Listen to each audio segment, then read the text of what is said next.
नमस्कार। स्वागत है आपका एक बार पुनः एक नए चैप्टर में जिसका नाम है वेव्स। वेव्स नहीं, वेव्स। चलिए पढ़ते हैं सीधे इसके डिस्कशन पे। इसमें भी टोटल 45 क्वेश्चन हैं, तो वन बाय वन करके अपन सबको देखते हैं। ठीक है, उम्मीद है कि ये चैप्टर टेस्ट आपके लिए फ़ायदेमंद साबित हो रहे होंगे। चलिए शुरू करते हैं आज का खेला। सवाल number 1, where should be the two bridges be set in 110 centimeter long wire so that it divided into 3 parts and the ratio of the frequency is 3:2:1 है।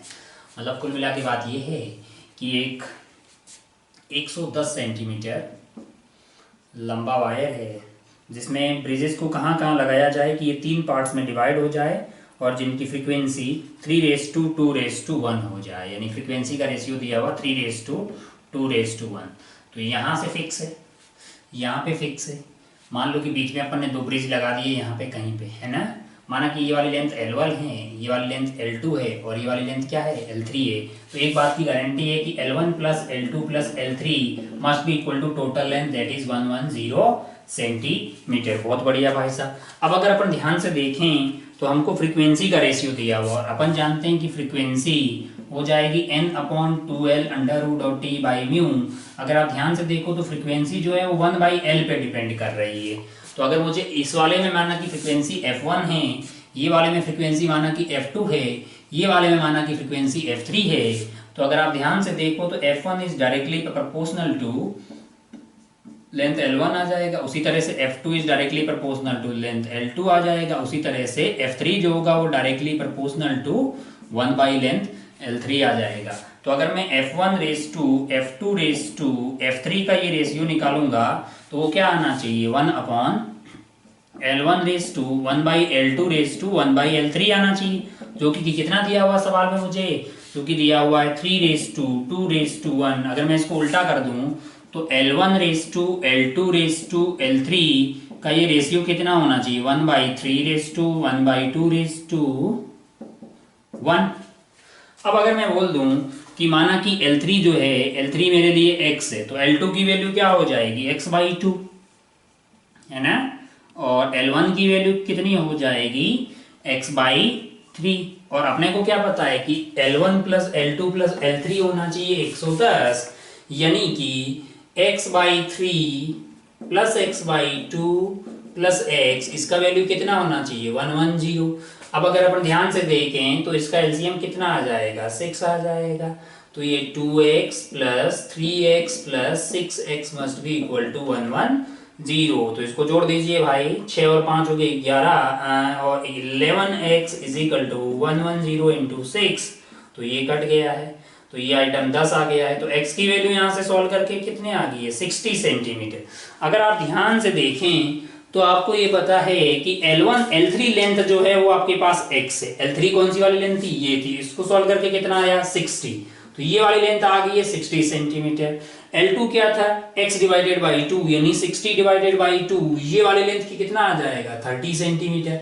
और L3 मेरे लिए कितना था, वो x/3 था और x की वैल्यू आ गई है 60। 60/3 करेंगे तो ये वाली लेंथ आ जाएगी 20 सेंटीमीटर। अच्छा भाई साहब, चलते हैं सीधे ऑप्शन पे कि भाई क्या कहना चाह रहे हैं ये।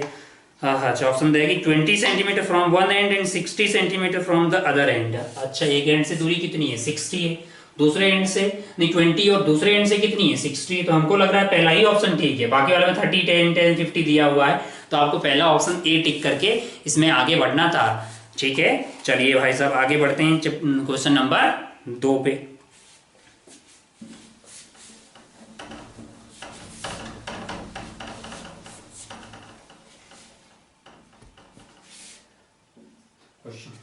A wave is traveling in a medium, particle displacement is given by, मतलब वेव की इक्वेशन हमें दी हुई है a sin 2π bt minus cx। बहुत बढ़िया भाई साहब। ABCR constant, maximum particle velocity is twice the velocity of wave. अच्छा, ये बोला है कि जो पार्टिकल की मैक्सिमम रफ्तार होगी जो कि दोगुना है किसकी, वेलोसिटी ऑफ वेव की। तो क्या मैं वेलोसिटी ऑफ वेव को 2 से मल्टीप्लाई कर दूंगा तो ये बराबर होना चाहिए। मैंने कहा और पार्टिकल वेव के सारे क्या कर रहे हैं, HHM कर रहे हैं, और उनकी मैक्सिमम रफ्तार क्या होती है, ओमेगा इंटू ए होती है जब वो मीन पोजीशन पे आएंगे। तो ये आइटम मेरे लिए हो जाएगा omega into A, that is equal to 2 into velocity of wave होती है हमारे पास ओमेगा बाई के, तो ओमेगा से ओमेगा निपट जाएगा, यानी a must be equal to 2 by k. अब अगर आप ध्यान से देखें तो ए इज एम्पलीट्यूड, जो हमारे इस सवाल में ए आ रहा है 2 डिवाइडेड बाई के। अगर आप ध्यान से देखें तो ये आइटम लिखा हुआ है A sign 2 pi B T minus 2 pi C x. तो अगर आप ध्यान से देखें तो ये ओमेगा है हमारे लिए और ये आइटम क्या है, के है। तो के की वैल्यू यहां से क्या आ जाएगी, 2 पाई सी। तो 2 ने 2 की बत्तियां कुल कर दी, यानी 1 अपॉन पाई सी। आइए देखते हैं हमें निकालना क्या, हमें क्या सी निकालना है। तो अगर सी पता करें तो 1 अपॉन पाई ए लिखा जा सकता है, इसमें कोई गलत बात नहीं है। C is equal to 1 upon pi a, ये भी आपको ऑप्शन ए में दिखाई देगा, तो दूसरे का भी ऑप्शन ए टिक कीजिए और आगे बढ़ जाइए। चलिए बढ़ते हैं सवाल नंबर 3 पे तुरंत। इस तरह के खूब सारे सवाल आते हैं, मतलब वेलोसिटी ऑफ पार्टिकल और वेलोसिटी ऑफ वेव में ये रिश्ता, इतना टाइम ये टाइम है, तो बाकी में रिश्ता निकालिए। तो ये कोई बहुत टफ चीज आपके लिए नहीं है, आपने पहले भी ऐसे खूब सारे सवाल देखे होंगे। चलिए बढ़ते हैं सवाल नंबर 3 में। एक वेव है जिसका इक्वेशन हमें दिया हुआ, बहुत बढ़िया भाई साहब, y is equal to 0.25 sine 10 pi x minus 2 pi t। बहुत बढ़िया भाई साहब, बहुत शानदार। x and y are in metre, t in second, बढ़िया काम किया। इज वेव ट्रेवलिंग अलोंग, अच्छा ऑप्शन देखना है, वेव किधर जा रही है। हमने गौर से देखा, हमने देखा कि x का जो कोफिशिएंट है वो पॉजिटिव है और जो t का कोफिशिएंट है वो नेगेटिव है। अगर ये दोनों ही कोफिशिएंट का साइन सेम है तो इस केस में वो नेगेटिव x में जा रही होती है, अपोजिट होता है तब वो पॉजिटिव x में जा रही है। तो अगर आप ध्यान से देखो तो एक पॉजिटिव एक नेगेटिव है, दोनों का साइन सेम नहीं है, इसका मतलब वेव पॉजिटिव x डायरेक्शन में जा रही है। मतलब पहला ऑप्शन तो गलत हो गया। पहला क्या बोल रहा है, माइनस x डायरेक्शन में जा रही है, गलत बात। माइनस x तो हो ही नहीं सकता, मतलब b और d ऑप्शन हो ही नहीं सकते, बचा ऑप्शन मतलब a और d तो हो ही नहीं सकते, बचा ऑप्शन b और c। आइए चेक कर लें कि पॉजिटिव x डायरेक्शन में जा रही फ्रीक्वेंसी क्या होगी। अच्छा अगर आप ध्यान से देखें तो ये आइटम k है, ये जो भी लिखा हुआ वो क्या लिखा हुआ, k लिखा हुआ, और ये क्या लिखा हुआ, ओमेगा लिखा हुआ है ना। तो अगर आप ध्यान से जाने तो फ्रीक्वेंसी होती है ओमेगा अपॉन 2 पाई, ओमेगा की वैल्यू है 2 पाई डिवाइडेड बाई 2 पाई कर दीजिए, तो फ्रीक्वेंसी आपको 1 हर्ट्ज आता हुआ दिखाई दे रहा है, ऐसा दिखाई दे रहा है। हाँ सी में देखिएगा पॉजिटिव x डायरेक्शन में जा रहा है, फ्रीक्वेंसी 1 हर्ट्ज है, और बी में दिया हुआ पाई हर्ट्ज है, तो वैसे भी ऑप्शन सी हो गया है ना। और वेवलेंथ पूछा है आपसे, तो वेवलेंथ कैसे पता कर पाएंगे, के दिया हुआ है हमें, के की वैल्यू है हमारे पास की कितनी है 10 पाई, और के को अपन क्या लिख सकते हैं 2 पाई बाई लेमडा। तो अगर आप ध्यान से देखें तो हमारे लिए लेमडा की वैल्यू 1/5 हो जाएगी, जो कि 0.2 आ जाएगी। बहुत बढ़िया भाई साहब, इसमें कोई गलत बात नहीं है। तो अगर आप ध्यान से देखें तो frequency 1 hertz, positive x direction और लेमडा, ये तीनों ही बातें जो है सी ऑप्शन में सही लिखी हुई है, उसको टिक कीजिए और आगे बढ़ जाइए। चलिए बढ़ते हैं सवाल नंबर 4 पे।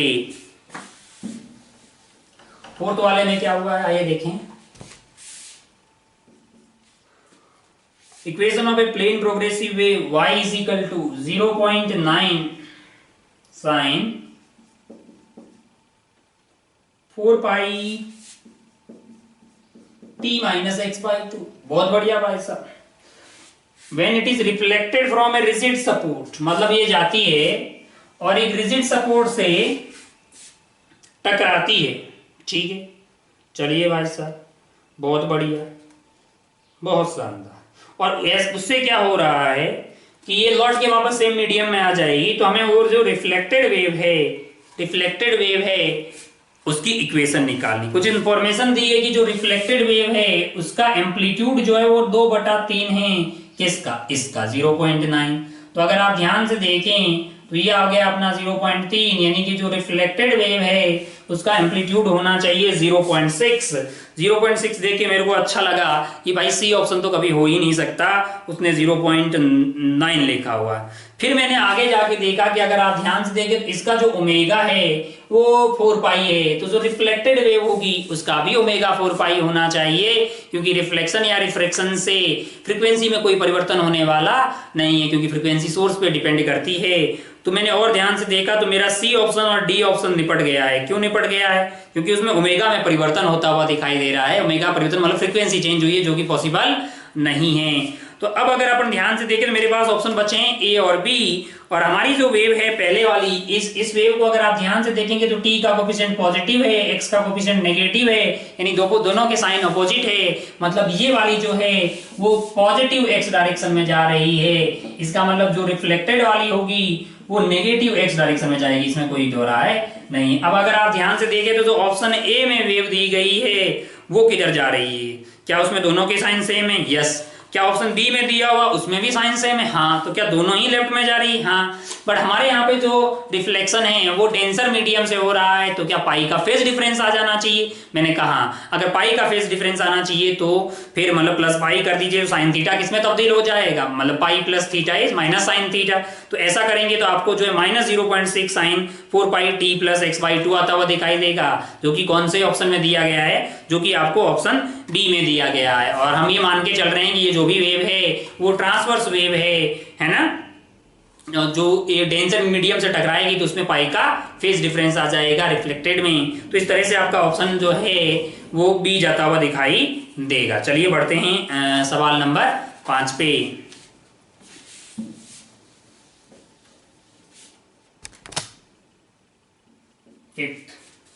A person carrying a vessel emitting continuously a load of 272 hertz running toward a reflecting surface with a speed of 18।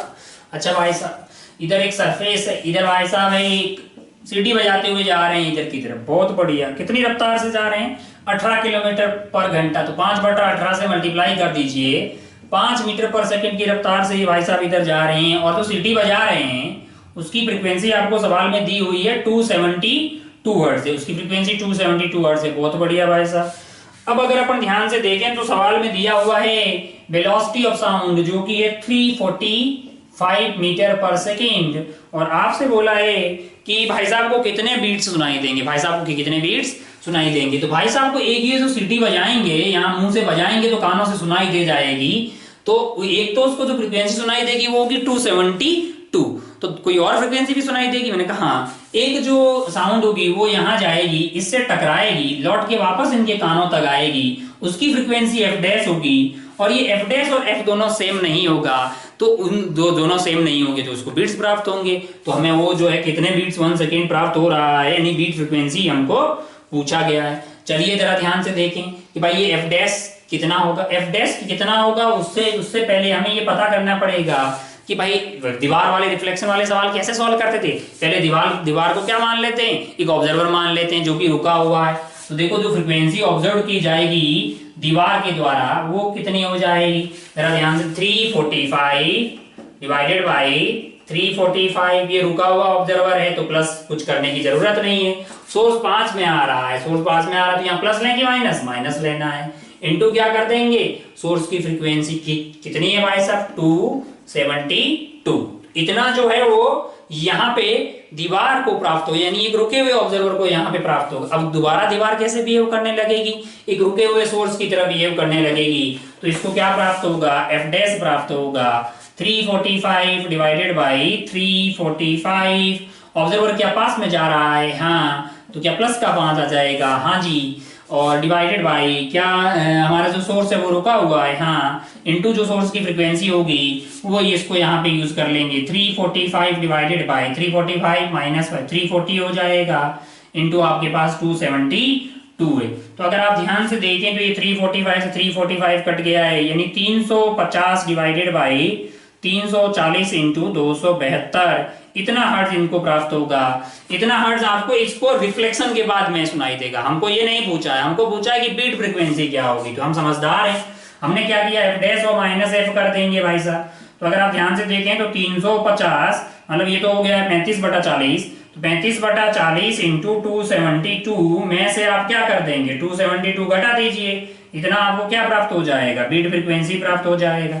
272 को कॉमन ले लीजिए तो बचा कुचा आइटम अंदर की तरफ क्या हो जाएगा, आपका मतलब जो है 35/40, 35/34 है, 40 नहीं है, तो आपके पास ये हो जाएगा 35/34 -1, यानी ये आ जाएगा 272 डिवाइडेड बाई, ये ऊपर चला गया तो 1/34। अच्छा भाई, बहुत बढ़िया, बहुत ही शानदार। अब अगर अपन ध्यान से देखें तो हमें क्या करना है, ऊपर की तरफ ये हो गया 1/, तो 272 डिवाइडेड बाई 34 करना है, 2 से काट दीजिए तो ये आइटम कितना आ जाएगा, 17 आ जाएगा। इसको 2 से काट देंगे तो 1, और ये अपना हो गया 3, और ये आइटम कितना हो जाएगा, ये अपना आइटम हो जाएगा 6। कितनी बार ये कट रहा है, 17 इंटू 8 कर दीजिए, 7 8 56, और 8 और 5 13, तो ये कट के 8 आ रहा है, क्या बोलते हो, हाँ 8 आ रहा है। अगर 8 आ रहा है तो देखिए जरा ऑप्शन में कहीं 8 दिखाई दे रहा है, बिल्कुल 8 दिखाई दे रहा है, तो ऑप्शन सी में दिखाई दे रहा है, टिक कीजिए और आगे बढ़ जाइए। तो एक भाई साहब को डायरेक्ट सुनाई देगा और एक रिफ्लेक्शन से सुनाई देगा, दोनों ही फ्रीक्वेंसी का डिफरेंस जो है वो 8 आ रहा है, और ये बिट सुनाई देगा क्योंकि उसकी औकात के अंदर है, 10 के अंदर है, तो ये सुन पाएगा। चलिए बढ़ते हैं अगले वाले सवाल पे, जो कि है सवाल नंबर 6, ठीक है।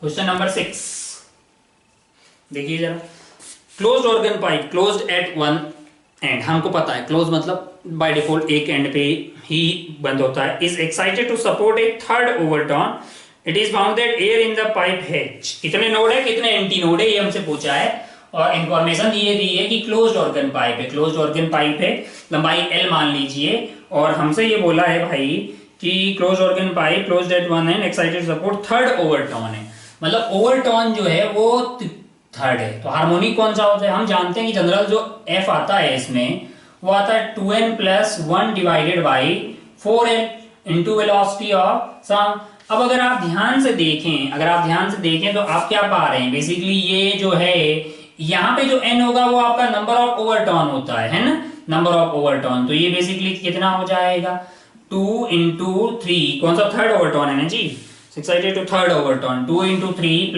1/4L इंटू Vs है ना, तो ये 6 + 1, तो ध्यान से आप देखो तो ये Vs/4L/7 लिखा हुआ, क्या बोलते हो, हम जानते हैं ना कि V डिवाइडेड बाई लैम्डा है, तो यहाँ से जो लैम्डा है वो अपने पास 4L/7 आ गया है, तो L की वैल्यू कितनी होगी 7 λ/4, इसको अपन क्या लिख सकते हैं 4 λ + 3 λ डिवाइडेड बाई 4, तो क्या ये आइटम जो है वो λ + 3 λ/4 आएगा कि नहीं आएगा, अच्छा भाई साहब लैम्डा आएगा प्लस 3 λ/4 आएगा। अगर आप ध्यान से देखो तो लैम्डा का मतलब क्या हो गया है, यहाँ पे क्या बनेगा भाई साहब, नोड बनेगा, लैम्डा का मतलब ये एक थोड़ा छोटा छोटा बनाते हैं, मान लीजिए कि ये ऐसे यहां तक का खेला हो गया भाई साहब, ये लैम्डा आ गया प्लस 3 λ/4 है, तो ये बेसिकली कि कितना हो जाएगा λ/2, एक और तो लूप आ जाएगी प्लस एक आधी लूप आएगी, तो अगर आप ध्यान से देखें तो ये हो गया है अपना λ/2 और ऐड कर दीजिए, है ना, ये 3 λ/2 तो 2 λ/4 यहाँ से तक हो गया, 1 λ/4 और ऐड कर दीजिए, तो ये खेला ऐसा है। अगर आप ध्यान से देखो तो बेसिकली यहाँ से लेके यहाँ तक की दूरी कितनी हो गई है, लैम्डा हो गई है, प्लस यहाँ से लेके यहाँ तक की ये दूरी कितनी हो गई है λ/2 + λ/4, तो 3 λ/4 हो गया है। अब अगर अपन ध्यान से देखें तो यहाँ पे बनेगा नोड, यहाँ पे बनेगा एंटी नोड, यहाँ पे नोड, मतलब ये सारी बातें अपन यहाँ पे डिस्प्लेसमेंट की बातें कर रहे हैं, इसका जस्ट उल्टा क्या हो जाएगा प्रेशर का, यहाँ पे नोड, यहाँ पे नोड। अगर आप ध्यान से देखो तो नोड के कितने प्राप्त हो रहे हैं 1 2 3 4, एंटी नोड की बात करेंगे तो 1 2 3 4, भाई साहब 4 नोड और 4 एंटी नोड कहीं बनता हुआ दिखाई दे रहा है, ऐसा आपको ऑप्शन डी में दिखाई देगा, 4 नोड एंड 4 एंटी नोड, अपने को काफी अच्छा लगा, डी को टिक कीजिए और आगे बढ़ जाइए। चलिए बढ़ते हैं अपन नेक्स्ट वाले क्वेश्चन पे, जो कि ये question number 7। A wave disturbance in a medium is described bye, अच्छा भाई साहब वेव का इक्वेशन दिया x, t = 0.02 cos 50πt + π/2 cos 10πx, बहुत बढ़िया भाई साहब, फिर x and y metre t in second, which of the following is correct. अच्छा भाई साहब, बहुत बढ़िया। इसको अगर अपन ध्यान से देखें तो हमको जो है ये एक ओमेगा टी और कोस ऐसा दिखाई दे रहा है। इसको देख के अपने को लगता है कि भाई साहब ये जो इक्वेशन है ये एक स्टेशनरी वेव की इक्वेशन है। और अगर अपन ध्यान से देखें तो अपन पाएंगे कि यहाँ पे जो ओमेगा है उसकी वैल्यू आपको 50 पाई दी हुई है ना, और k की वैल्यू क्या दी हुई है, k की वैल्यू 10 पाई की हुई है। अगर आप ध्यान से देखो तो आप इस आइटम को 2 पाई बाई लेमडा भी लिख सकते हैं, तो लेमडा यहाँ से डायरेक्ट मिल जाएगा। ये आइटम कितना हो जाएगा, ये 5 is equal to 1 by lambda, तो lambda is equal to 1 by 5 यानी कि 0.2 मीटर तो आपको लेमडा आता हुआ दिखाई दे जाएगा। चलिए ऑप्शन देखिएगा, अलग अलग ऑप्शन देख लीजिए। मतलब वेवलेंथ, एक ऑप्शन डी में लिखा हुआ है वेवलेंथ 0.3 है, तो वो गलत हो जाएगा भाई। और अगर आप ध्यान से देखें कि नोड वोड कहाँ बनेगा, ये कहाँ बनेगा, और अगर आप ओमेगा मिल गया, के मिल गया, तो हम ये पता कर पाएंगे कि ये वेव जो है जिन दो वेव के कॉम्बिनेशन से ये एक स्टेशनरी वेव बनी होगी उनकी रफ्तार क्या रही होगी, उनकी रफ्तार रही होगी ओमेगा बाई के। तो लगे हाथ निकाल लेते हैं, 50 पाई बटा 10 पाई, पाई ने पाई की बत्तियां गुल की 5 मीटर पर सेकंड। चलिए भाई साहब, क्या ऐसा ऑप्शन है, ऐसा ऑप्शन है भाई साहब सी में, तो हमारा आंसर तो मिल गया है। क्या बाकी ऑप्शन अपन चेक कर सकते हैं बड़ी आसानी से। नोड कहाँ बनेगा, एंटी नोड कहाँ बनेगा, वो कैसे पता लगेगा, वो यहां से पता लगेगा जब ये कोस 10 पाई x का ये रायता 0 हो जाएगा तो क्या मिलेगा अपने को, नोड्स मिलेंगे। और अगर ये आइटम प्लस माइनस 1 हो जाएगा तो वहां पे क्या मिलेंगे अपने को, एंटी नोड। तो कोस 0 कब कब होता है, कोस 0 कब होता है पता कर लेते हैं, अपने को पता ही है वैसे भी। और कोस प्लस माइनस 1 कब होता है तो ये पता कर लीजिए। तो सॉल्व करके आपको x की वैल्यू मिल जाएगी ना, नोड और एंटी नोड पता कर मिल जाएगा। खैर हमारा ऑप्शन यहाँ पे सी आ गया। तो क्या अपन आगे बढ़ लें, क्योंकि हमारे पास वक्त की बहुत ही कमी है। चलिए बढ़ते हैं 8th वाले पे।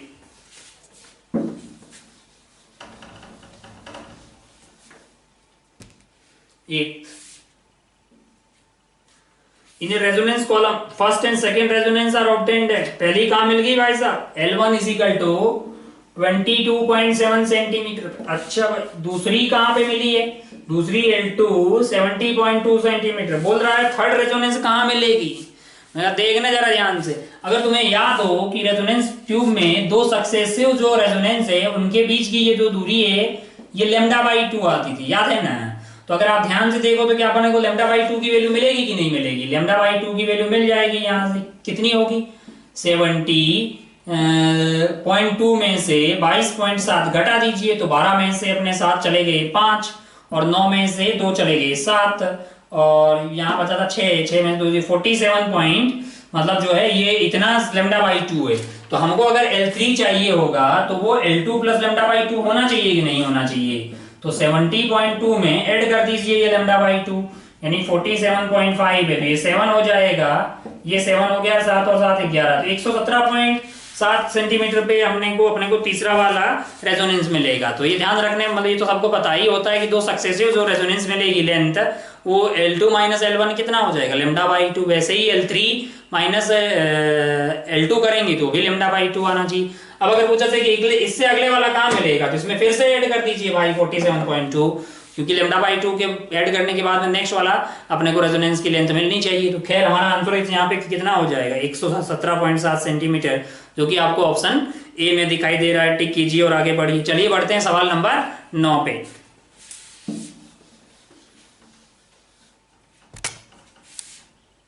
देखते हैं, engine across a hill at a constant speed at a distance of 0.9 kilometre. अच्छा भाई साहब, इधर पहाड़ियां हैं ये ले, और ये गाड़ी जो है वो इधर की तरफ जा रही है, बढ़िया। कितनी दूरी है, 0.9 किलोमीटर, मतलब 900 मीटर है। गाड़ी इधर जा रही है और ये बीच का फासला कितना है, 900 मीटर, बहुत बढ़िया। It blow A whistle, horn बजा रही है। चलो भाई साहब, If the speed of sound in air is 330, हाँ तो यहाँ एयर ये 330 मीटर पर सेकंड की रफ्तार से हवा आगे बढ़ेगी। Then the speed of engine is, अच्छा बीच में एक जानकारी दे रहा है कि जो ये व्हिसल बजा रहा है उसका इको जो ड्राइवर साहब को है 5 सेकंड बाद में सुनाई दे रहा है। इसका मतलब ये है कि भाई ड्राइवर साहब ने हॉर्न बजाया, हॉर्न की साउंड गई होगी, पहाड़ी से टकराई होगी और लौट के वापस इनके कानों तक आ गई होगी। तब तक जो बीच में टाइम, मतलब जो टाइम स्पेंड हुआ है बीच का, वही तो इको हो गया ना भाई, कितना है 5 सेकंड। तो तो अगर आप ध्यान से देखें तो ये v रफ्तार से गाड़ी जा रही थी, तो बाद में गाड़ी कहीं यहाँ तक पहुंच जाएगी, तब तक जो अपना साउंडवा है वो ड्रर ऐसे चलेगा, ऐसे टकराएगा और इनके कान तक पहुंच जाएगा, पहुंचेगा कि नहीं पहुंचेगा। तब तक गाड़ी कितना आगे पहुंच गई होगी, ये यहां से यहां आगे पहुंच गई होगी। माना कि गाड़ी की रफ्तार v है तो ये v इंटू 5 पहुंच गई होगी, कि 5 सेकंड दिया है ना जी, तो v इंटू 5 इतना मीटर दूर पहुंच जाएगी, अगर मान लीजिए कि v मीटर पर सेकंड है। और अगर आप ध्यान से देखें इस दौरान जो है, अगर मान लीजिए कि भाई यहां से यहां तक तो ये चला, क्या ये लेंथ पता कर पाएंगे? क्योंकि यहां से लेके मान लिया कि मैंने ये वाले पॉइंट को a बोल दिया, ये वाले पॉइंट को b बोल दिया, ये वाले पॉइंट को c बोल दिया, तो 5 सेकंड के अंदर जो साउंड है वो कितना डिस्टेंस कवर किया होगा, A B plus B C divided by इसकी जो भी रफ्तार रही होगी v, है ना, और वो भी हमें दिया हुआ है ना, कितनी है 330 है। ये आंसर क्या आना चाहिए, ये आंसर आना चाहिए 5 सेकंड। ए बी की वैल्यू पता है ना हमें, ए बी तो यहाँ से लेके यहाँ तक की दूरी है, तो ये 900 divided by 330 plus B C आ जाएगा, B C divided by 330, answer कितना आना चाहिए 5। तो ये कट गया इससे, अपने को मतलब बी सी मिल जाएगा ना यहाँ से।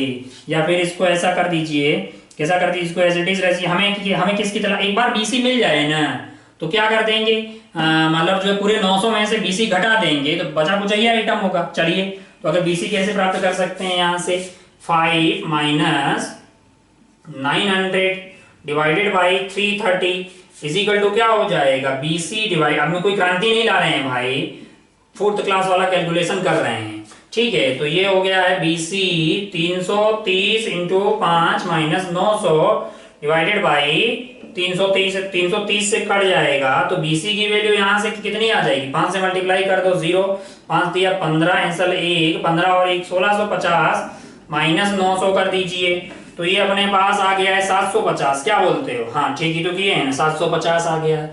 अगर मान लीजिए कि ये वाली हमको कैलकुलेशन ठीक किया है तो ये 750 हो गया है, 750 ये हुआ तो बचा कुछ आइटम कितना होगा, 150 ये हुआ होगा।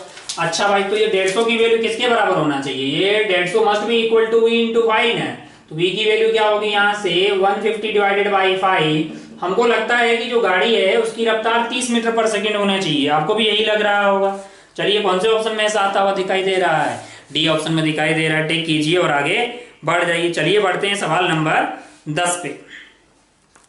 ज्यादा फास्ट तो नहीं हो रहा है ना जी, देख लीजिए सॉल्यूशन भी दिया हुआ है साथ में, तो उसमें भी एक बार देख लेना।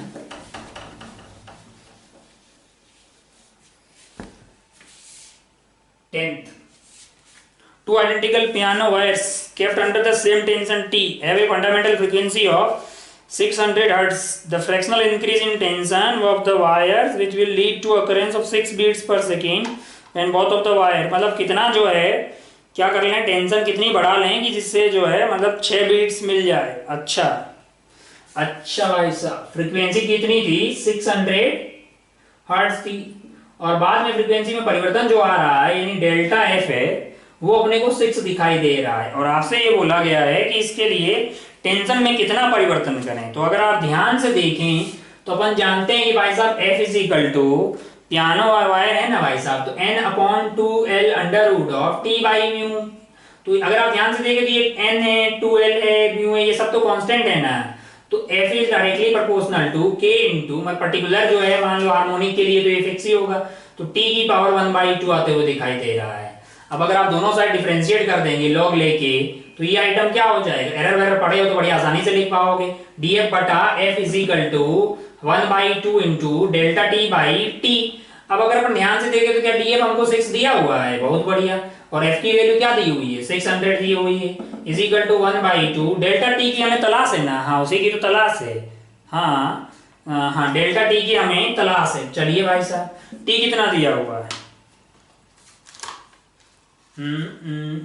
फ्रैक्शनल इंक्रीज है, तो फ्रैक्शनल मतलब ये डेल्टा टी बाई टी की तलाश है। चलिए भाई साहब, तो अगर आप ध्यान से देखें तो यहाँ से dt बाई टी की वैल्यू क्या आ जाएगी, ये आइटम को उधर ले जाइए तो 6 इंटू 2 डिवाइडेड बाई 600, ये 100 हो गया है, बहुत ही बढ़िया। ये तो 0.02 आ गया है, कहीं दिखाई दे रहा है फ्रैक्शन में 0.02 तुम्हें ऑप्शन ए में दिखाई देगा, तो उसको टिक कीजिए और बढ़िएगा आगे भाई साहब, है ना। तो इस तरह से जो है ये 10 सवाल हो गए। चलिए बढ़ते हैं 11 पे। 11 देखिए, two sound source emitting sound each of wavelength lambda fixed distance away. अच्छा, listener moves along velocity line joining two source, number of beats here. अच्छा, दो साउंड के सोर्स हैं, मान लीजिए कि ये सोर्स 1 और ये सोर्स 2 है, कुछ दूरी पे हैं, दोनों की वेवलेंथ जो है वो लैम्डा लैम्डा है। बहुत बढ़िया भाई साहब, लैम्डा लैम्डा। यहाँ पे एक भाई साहब है जो मूव कर रहे हैं, मान लो कि वो इधर जा रहे हैं, इनकी रफ्तार यू है, तो ये वाले सोर्स के कारण इनको मान लो सुनाई दिया F1 फ्रिक्वेंसी और इसके कारण सुनाई दिया F2 फ्रिक्वेंसी। तो आपसे बोला गया है कि नंबर ऑफ बीट्स कितने प्राप्त होंगे। चलिए भाई साहब, तो अपन जानते हैं कि भाई साहब जो भी फ्रिक्वेंसी ऑब्जर्व होगी वो v डिवाइडेड बाई लैम्डा होगी। अगर आप ध्यान से देखें तो जो मैं वेलोसिटी ऑफ साउंड है उसको मैं v ले रहा, तो साउंड ऐसे आ रही होगी v से, तो इसके रेस्पेक्ट में साउंड की रफ्तार क्या हो जाएगी, इसके रेस्पेक्ट में साउंड की रफ्तार हो जाएगी v प्लस यू, उसने अपनी रफ्तार को उल्टा करके दे दिया, डिवाइडेड बाई लेमडा। लेमडा तो यहाँ पे सोर्स का लेमडा ही था, तो ये प्राप्त हो गया है, तो ये आपको F1 प्राप्त हो जाएगा इसको। सिमिलरली अगर आप ध्यान से देखें तो F2 इसको क्या प्राप्त होगा, इसके रेस्पेक्ट में यहाँ से साउंड ऐसे आ रही है v से और ये खुद उधर u से जा रहा है, तो इसके रिलेटिव साउंड की रफ्तार क्या हो जाएगी v minus you divided by यहाँ की जो साउंड है उसका इफेक्टिव लेमडा लेमडा है। चलिए भाई साहब बहुत बढ़िया। तो बीट फ्रीक्वेंसी की कितनी प्राप्त होगी यही ना पूछा है, तो बड़ा ये है छोटा ये घटा दीजिए, बीट फ्रीक्वेंसी हमारे पास होगी F1 माइनस F2। अगर आप इन दोनों को घटा देंगे तो ये माइनस ये करेंगे, v से v कट जाएगा, u और u की कितना हो जाएगा 2u, तो ये 2u बाई लेमडा आता हुआ दिखाई दे रहा है, कहीं ऑप्शन में दिखाई दे रहा है 2u by lambda. 2u by lambda आपको दिखाई देगा ऑप्शन बी में, टिक कीजिए और आगे बढ़िएगा, बीट फ्रिक्वेंसी आ गई 2u बाई लेमडा। चलिए बढ़ते हैं सवाल नंबर 12 पे। 12 क्या बोल रहा है,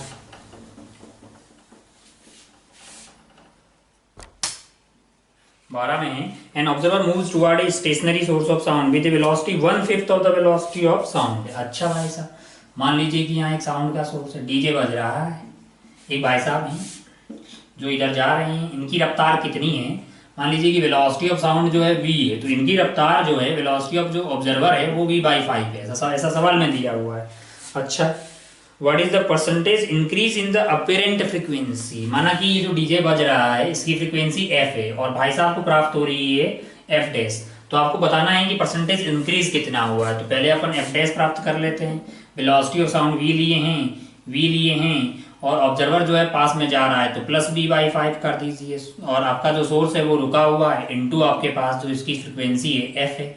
तो अगर आप ध्यान से देखें तो ये 5v प्लस v यानी 6v/5v इंटू f आ गया है ना, तो f डैश की वैल्यू कितनी आ गई है 6f डिवाइडेड बाई 5 आ गया है। तो आप क्या कीजिए, दोनों साइड -1 नहीं, मैं क्या कर रहा हूँ कि f डैश बटा f निकाल दे रहा हूँ, कितनी वैल्यू हो जाएगी 6/5 हो जाएगी। मैं दोनों साइड -1 कर दूं तो यहाँ से डेल्टा f मिल जाएगा ना, ऊपर हो जाएगा f dash minus f divided by f और यहाँ से हो जाएगा 6 - 5 यानी 1/5 है, यही ना मेरे लिए डेल्टा f हो जाएगा। चेंज डिवाइडेड बाई इनिशियल, ये आपके आ गया है 1/5, मुझे क्या परसेंटेज में चाहिए ना, तो दोनों साइड 100 से मल्टीप्लाई कर लो भाई, तो ये परसेंटेज चेंज आ जाएगा। कितना आ गया है 20% नहीं हो जाएगा, 100/5 इज 20% है, कहीं दिखाई दे रहा है, ऑप्शन सी में दिखाई दे रहा है, टिक कीजिए और आगे बढ़ जाइए। चलिए बढ़ते हैं सवाल नंबर 13 पे। 13 में क्या है जरा देखिए, velocity of sound in air is 320 metre per second, बहुत बढ़िया। A pipe closed at one end and length is 1 metre, neglecting end correction, air column in the pipe can not resonate with the sound of frequency. अच्छा, velocity of sound दिया हुआ, बहुत बढ़िया, कितना है 320 metre per second, बहुत शानदार। ये pipe close eight one and length इसकी दी है 1 मीटर, बहुत बढ़िया। नेग्लेक्टिंग एंड करेक्शन तो नहीं मानना है, तो अपन पहले पता कर लेते हैं कि मिनिमम जो पॉसिबल फ्रीक्वेंसी इसमें है उसको प्यार से बोलते हैं फंडामेंटल फ्रीक्वेंसी। तो हम चाहते हैं कि हम इसका फंडामेंटल फ्रीक्वेंसी प्राप्त कर लेते हैं। तो फंडामेंटल फ्रीक्वेंसी कितना होती है, जनरल फ्रीक्वेंसी होती है n अपॉन, एक एंड पे है, मतलब जो है ये क्या है, एक एंड पे क्लोज है, तो इस वाले केस में 2n + 1 divided by 4n into velocity of sound हो जाएगा। तो n की वैल्यू 0 डाल दीजिए, तो आपको जो फंडामेंटल प्राप्त हो जाएगी vs डिवाइडेड बाई 4l। अब अगर अपन ध्यान से देखें तो vs की वैल्यू आपको दी हुई है 320 और 4 हो गया, 1 हो गया, ये तो 80 हर्ट्ज आ गया है। तो एक बात की गारंटी है कि मिनिमम पॉसिबल फ्रीक्वेंसी जो हमें प्राप्त होगी वो 80 है। फिर इसके बाद में जब आप ये तो फर्स्ट हार्मोनिक हो गया, क्या सेकंड हार्मोनिक आएगा? नहीं आएगा, क्योंकि इसमें सिर्फ ऑड हार्मोनिक आता है। तो 80 मिलेगा, फिर 80 इंटू थर्ड 3 मिलेगा, 80 इंटू 5 मिलेगा, 80 इंटू 7 मिलेगा। इस तरह से मतलब ऑड हार्मोनिक आते हुए दिखाई देंगे। तो 80 मिलेगा, इसमें कोई गलत बात नहीं है। 80 इंटू 3 यानी 240 मिलेगा, 240 मिलेगा। फिर कितना मिलेगा? 400 मिलेगा। फिर कितना मिलेगा? 560 मिलेगा। फिर क्या मिलेगा? 80 इंटू 9। तो ऐसा ऐसा मिल सकता है नेक्स्ट वाला। तो अगर आप ध्यान से देखें तो आपसे बोला गया है, कौन सा सवाल था जी? सवाल नंबर 13 की कौन सा वाला जो है वो मिलेगा ही नहीं। हाँ 80 मिलेगा, यस 240 मिलेगा, यस 400 मिलेगा। अच्छा 320 मिलेगा। 320 तो तब होगा ना जब आप 80 इंटू 4 करोगे, 320 आएगा। लेकिन ये 4 हो ही नहीं सकता, क्योंकि इसमें इवन हार्मोनिक आते ही नहीं है। कौन से आते हैं? ऑड हार्मोनिक आते हैं। तो 320 कभी प्राप्त होने वाला नहीं है। तो हमारा आंसर हो जाएगा 320, क्योंकि हमें वही ढूंढना है जो कि नहीं हो सकता है। 14 पे चले क्या? चलिए भाई साहब, सवाल नंबर 14।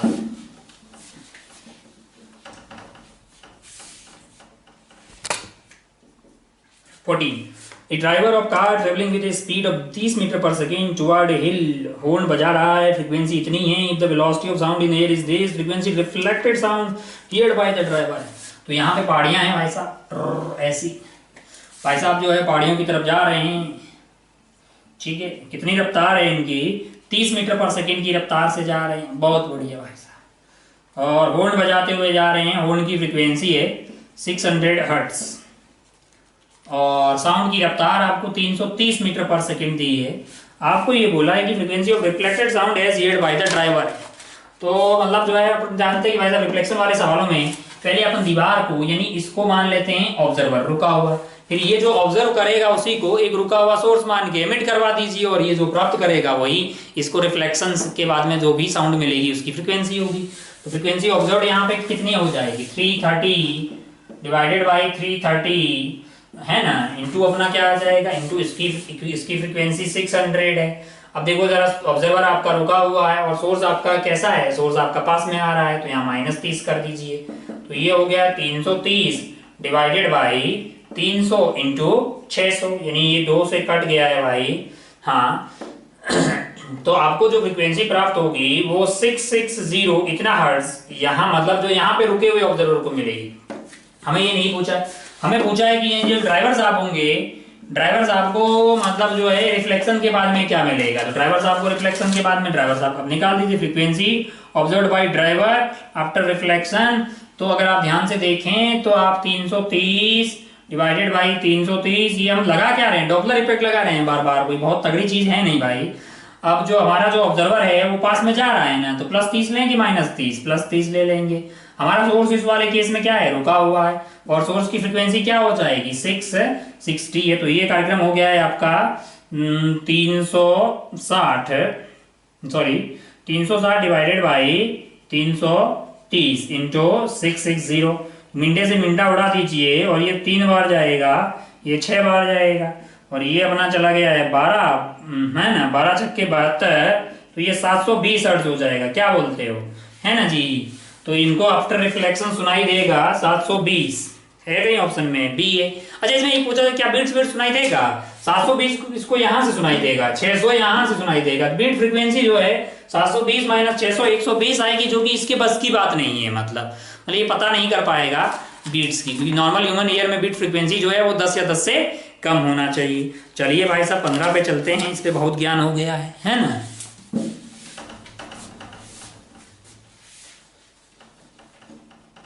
15 चलिए, what is the frequency of beats form from the superposition of 2 waves on below. तो भाई फोटो देख लीजिएगा।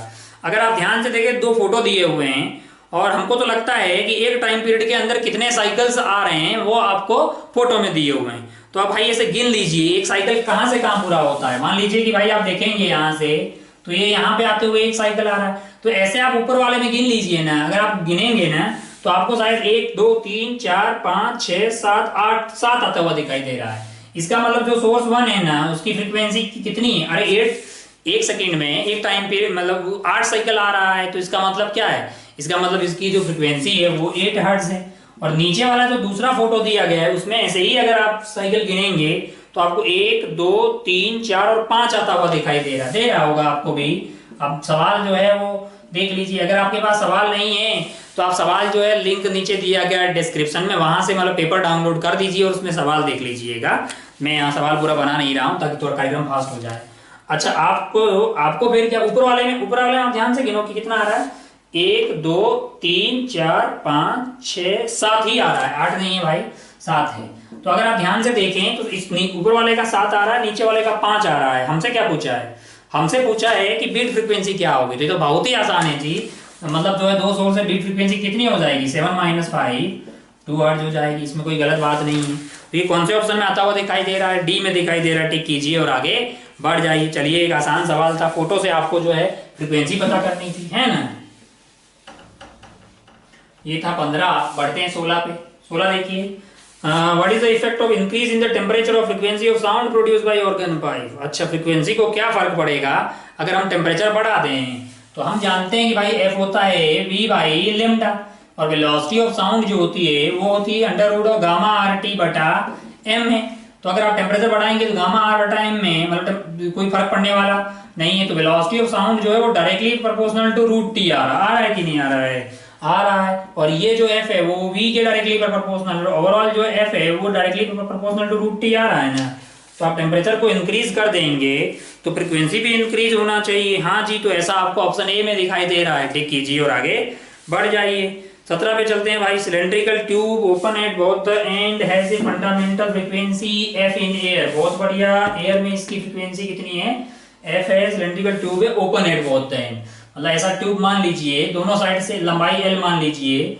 अच्छा, फंडामेंटल फ्रीक्वेंसी बोले तो 1/2L है ना, इंटू वेलोसिटी ऑफ साउंड कर दीजिए। तो ये आपको क्या दिया हुआ है? ये आपको एफ दिया हुआ है। बहुत ही बढ़िया। Tube is dipped vertically in A water so that the half is it in water है, मतलब इसको ऐसे रखो तो आधा इसको पानी में डुबो दिया है। बहुत ही बढ़िया। तो यहीं तक रह गया ना जी। अब मान लीजिए कि जो बचा खुचा है वो लेंथ एल डैश है। अच्छा, एल डैश खुद ही क्या होगा? L/2 होगा।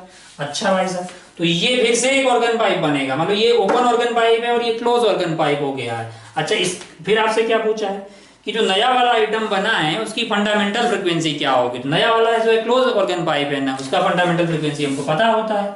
वो होता है 1/4L इंटू, ये तो अपना मतलब 4L यहाँ पे लेमडा आ गया तो इंटू VS आ जाएगा। वेलोसिटी ऑफ साउंड में तो कोई परिवर्तन होगा नहीं, ये मीडियम सेम ही रहेगा, अंदर वाला एयर है। तो अगर आप ध्यान से देखें तो यहाँ पे जो लेंथ है L हमारी वो L डैश है बेसिकली। तो ये VS डिवाइडेड बाई 4 इंटू जो ये वाली लेंथ है यहाँ से लेके यहाँ तक की, तो L डैश की वैल्यू कितनी है? L/2 है। तो ये 2 से 2 कट गया है, मतलब 4 कट गया है। तो ये तो VS डिवाइडेड बाई 2L आ गया है। ओह, ये तो इसके बराबर ही आ गया है। ओह, नया वाला जो फंडामेंटल फ्रीक्वेंसी आएगा ये वाले का वो भी मतलब एफ के बराबर है। लेकिन ये यहाँ पे जो था वो ओपन ऑर्गन पाइप है और ये क्या है?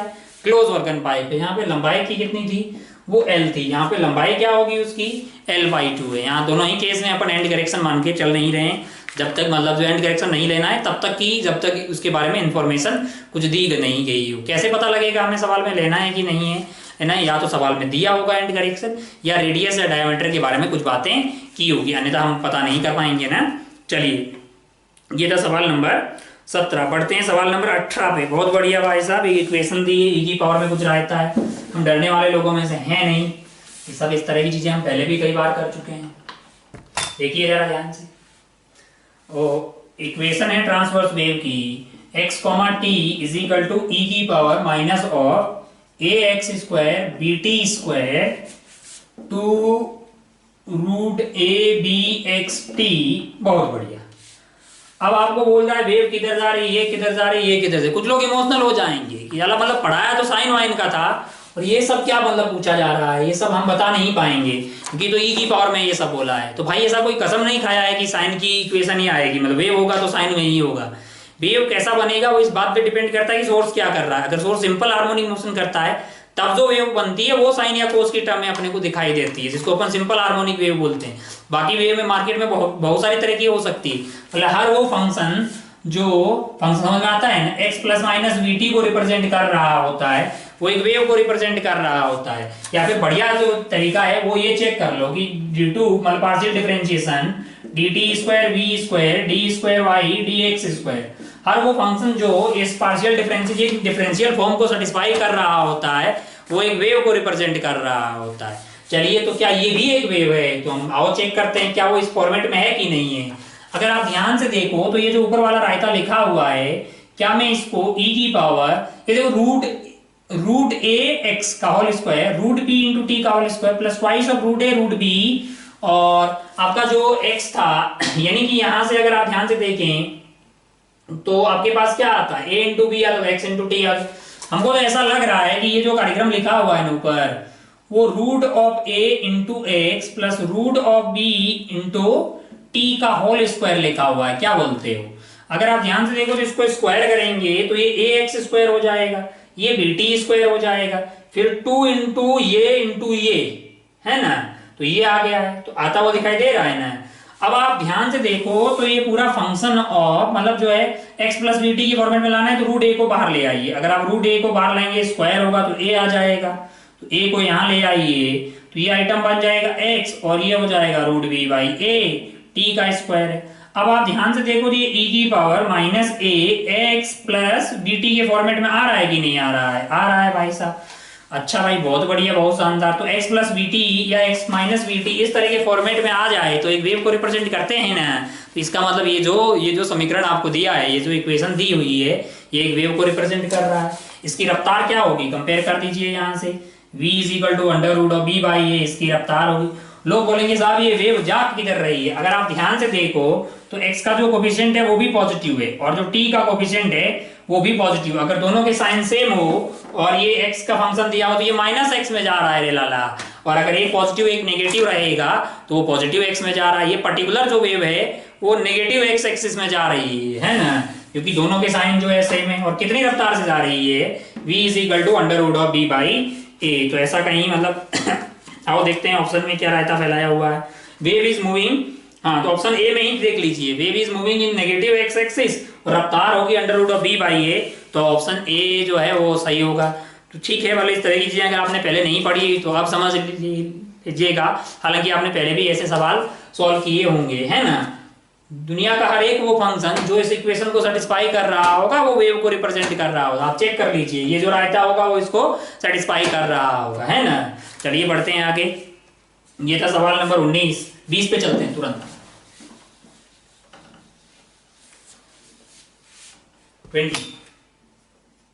20 में देखिए, 2 टोन्स ऑफ फ्रीक्वेंसी। अच्छा, दो अलग अलग साउंड है, एक का फ्रीक्वेंसी N1 दिया हुआ है, एक का N2 दिया हुआ है। बोल रहा है कि सुनाई देगी, मतलब बीट्स जो है वो सुनाई देंगे। अरे बीट्स तो भाई तभी सुनाई देंगे जब N2 माइनस N1 का मोड, यानी कि जो बीट फ्रीक्वेंसी आएगी, ये कार्यक्रम 10 से कम होना चाहिए। नेगेटिव तो हो नहीं सकता है, दो फ्रीक्वेंसी का डिफरेंस लेना है, तो ये 0 से लेके 10 के बीच में होना चाहिए, क्योंकि नॉर्मल जो ह्यूमन ईयर है उसकी औकात जो है वो ये मतलब बीट फ्रीक्वेंसी 10 ही सुन सकता है। उससे ज्यादा अगर बीट्स एक सेकंड में आएगा तो फिर वो जो टें टें टें और टें, मतलब वो जो डिफरेंस आता है ना बीच का, वो डिफरेंस जो है हमारे कानों के बस की बात नहीं होगी, है ना। तो मतलब जो हमारे नॉर्मल ह्यूमन ईयर के लिए beat frequency must be less than equal to 10, तभी सुनाई देगा। तो सुनना है ना आपको, सुनना है तो ऑप्शन डी पे देख लीजिए भाई। ये ऑप्शन 20 में हो गया है सवाल। 21 पे पढ़िए 21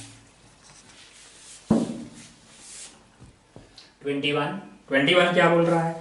pipe of length 85 centimetre closed at one end, find the number of possible natural oscillation of air column in the pipe whose frequency lies between 1260 है। अच्छा, pipe of length is closed from one end है, तो ये close organ pipe की बात कर रहा है, हमको ऐसा लग रहा है। लेंथ इसका जो है वो 85 सेंटीमीटर बोला है, बहुत बढ़िया भाई साहब। ओहो, और हवा का जो रफ्तार है यानी कि वेलोसिटी ऑफ साउंड इसने 340 मीटर पर सेकंड दिया है। अपने को लगा भाई फ्रीक्वेंसी की बातें हो रही है तो सबसे पहले फंडामेंटल फ्रीक्वेंसी पता कर लेते हैं। ये वो फ्रीक्वेंसी होती है जो मिनिमम पॉसिबल यहाँ हो सकती है। तो यहाँ मिनिमम पॉसिबल फ्रीक्वेंसी क्या होगी? v डिवाइडेड बाई लेमडा कर दीजिए। v आपके पास 340 है डिवाइडेड बाई, मतलब अपन जानते हैं जनरल फ्रीक्वेंसी ये आती है 2n plus 1 velocity of sound divided by 4l है, तो n को 0 डाल दीजिए, जो मिनिमम पॉसिबल आएगी डिवाइडेड बाई 4l आ जाएगी। अब अगर आप ध्यान से देखें तो आपको जो है 340 डिवाइडेड बाई 4 इंटू लेंथ कितना दिया हुआ है 80 सेंटीमीटर है, तो इसको 80 डिवाइडेड बाई क्या कर दीजिए 100 ताकि मीटर हो जाए, तो ये 25 हो गया है। 25 को ऊपर ले जाइए, 340 इंटू 25 डिवाइडेड बाई 85 है। अच्छा भाई साहब, ओह बहुत बढ़िया। अब अगर अपन ध्यान से देखें तो कुछ अच्छा आता हुआ दिखाई दे रहा है। देखिए जरा काट दीजिए, ये 5 से कितनी बार कट गया है, 5 बार कट गया है। और ये अपना कट जाएगा, मतलब जो है 1 बार और फिर 17 बार, है ना, मतलब 3 और 5 तो 5 35, 17 से ये कट गया 20 बार। हमको तो लग रहा है बहुत बढ़िया हो गया है, ये 100 आ गया है। मतलब जो मिनिमम पॉसिबल फ्रिक्वेंसी इसमें हो सकती है वो 100 है। अब अगर आप ध्यान से देखो तो अपने को 100 मिलेगा, फिर उसके बाद ये फर्स्ट हार्मोनिक होगा। क्या सेकंड हार्मोनिक मिलेगा? नहीं मिलेगा, क्योंकि इवन हार्मोनिक मिलते ही नहीं है। तो कौन सा मिलता है? ऑड हार्मोनिक मिलता है। तो ये 1 इंटू 100 आ गया। फिर क्या करेंगे, 3 इंटू 100 कर देंगे तो 300 मिलेगा। फिर क्या मिलेगा, फिर 500 मिलेगा, फिर 700, 900, 1100, 1300। तुमको कहां से कहां तक पूछा है? तुमको बोला है कि 1250 से कम कितने जो है मतलब फ्रीक्वेंसीज मिलेंगे। तो 1250 तो भाई यहाँ कहीं होगा। तो 1 मिला, 2 मिला, 3 मिला, 4 मिला, 5 मिला, 6 मिला। टोटल 6 फ्रीक्वेंसीज ऐसी होगी। और वो कौन कौन सी होगी वो भी अपन बता पाएंगे। तुमने सिर्फ यही पूछा है कि कितनी मिलेगी, 6 मिलेगा। ऑप्शन सी को टिक कीजिए और आगे बढ़ जाइए। चलिए बढ़ते हैं सवाल नंबर 22 पे।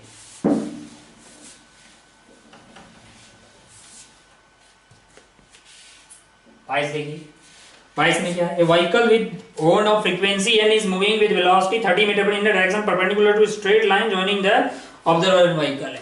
अच्छा भाई साहब, ये गाड़ी है, मान लीजिए कि ये जो गाड़ी है, ऐसी गाड़ी ऐसी होती है, ऐसी गाड़ी है, वो इधर की तरफ जा रही थी कितनी रफ्तार से, 30 मीटर पर सेकंड से।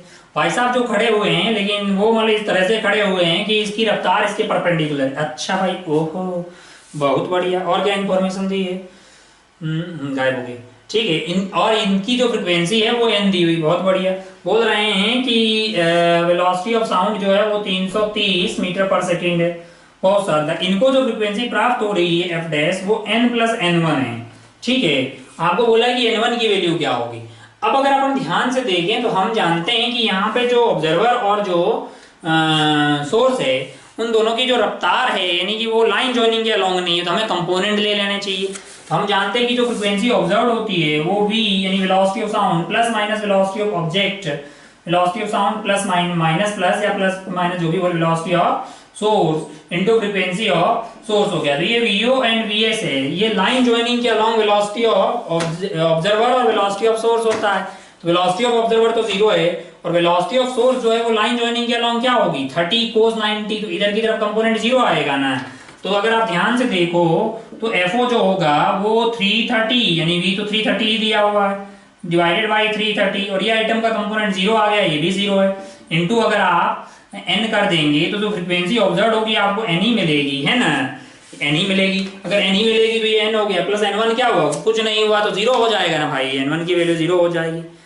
ठीक है, इसमें ये मान के चलेंगे कि ये जो दूरी है ना इनके बीच की वो काफी कम है, क्योंकि अगर ये दूरी बहुत ज्यादा हुई तो भाई साहब जब ये 90 होगी, जो मतलब जहां पे गाड़ी होगी यानी जहां का दिखाई देगा और जहां का सुनाई देगा वो सेम होने वाला नहीं है। तो थोड़ा थोड़ा अपन जो है आईटी साइड में यहाँ निकल गए, मतलब मेडिकल के हिसाब से ये काफी है ना। अगर आप ध्यान से देखें तो आपके पास जो है ये वाले फॉर्मूले में vo and vs are the component of velocity along the line joining observer and source है। तो मतलब जो है इस लाइन को जोड़ दीजिए, तो इसका कंपोनेंट इधर कुछ नहीं आएगा, 30 cos 90, तो ये 0 है, ये भी 0, तो v/v1 हो गया है। तो आपको जो है मतलब फ्रीक्वेंसी ऑब्जर्व n ही हो जाएगी, तो n1 की वैल्यू 0 आ गई। चलिए बढ़ते हैं आगे।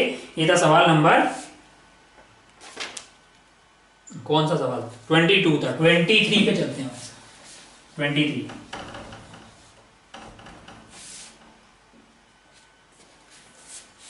A source of sound gives 5 beats per second when sounded with another source of frequency 100। अच्छा भाई, ओहो, एक सोर्स है जिसकी फ्रीक्वेंसी आपको दी हुई है 100 हर्ट्ज, कितनी 100। एक दूसरा सोर्स है जो मतलब जो है इसके साथ बीट्स दे रहा है 5। इसका मतलब ये है कि इसमें और उसमें फ्रीक्वेंसी का डिफरेंस 5 है, ये तो पक्का पता लग गया। तो हमको लगता है कि या तो इसकी फ्रीक्वेंसी 90 हर्ट्ज है या इसकी 105 है, इसमें कोई दोहराए नहीं है, मतलब इन दोनों में से कोई एक होगी। ठीक है, और कुछ इंफॉर्मेशन दी है क्या?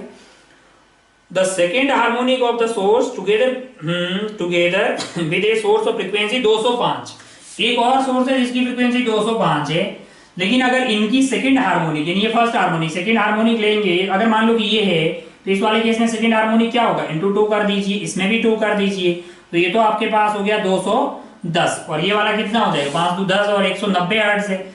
अगर मान लीजिए कि भाई 90 होगा 95 होगा तो उस वाले में सेकंड हार्मोनिक 190 का हो जाएगा, 105 होगा तो उस वाले केस में सेकंड हार्मोनिक 210 का होगा। बोल रहे हैं कि एक तीसरा आइटम लाए हैं जिसकी फ्रीक्वेंसी 205 है, उसके साथ जो ये वाला आइटम था यानी ये बोल दीजिए, ये बी बोल दीजिए, ये सी, ए वाले का सी के साथ बीट फ्रीक्वेंसी कितना आना चाहिए, मतलब सवाल बोल रहा है कि वो मतलब आपको जो फ्रीक्वेंसी दे रहा है वो 5 बीट्स दे रहा है।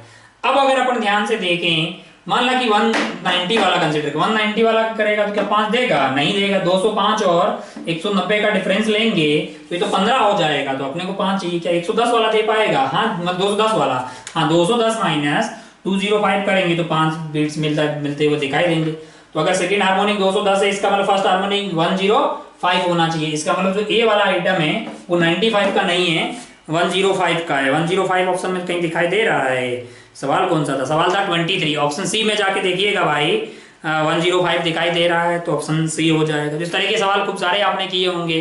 कई बार क्या करते हैं उसमें मोम वोम लगा देते हैं, कई बार जो है मतलब घिस विस देते हैं, घिस देंगे, तो इस तरह से टाइम पास जो है सवाल आपने खूब सारे किए होंगे। चलिए आगे बढ़ते हैं।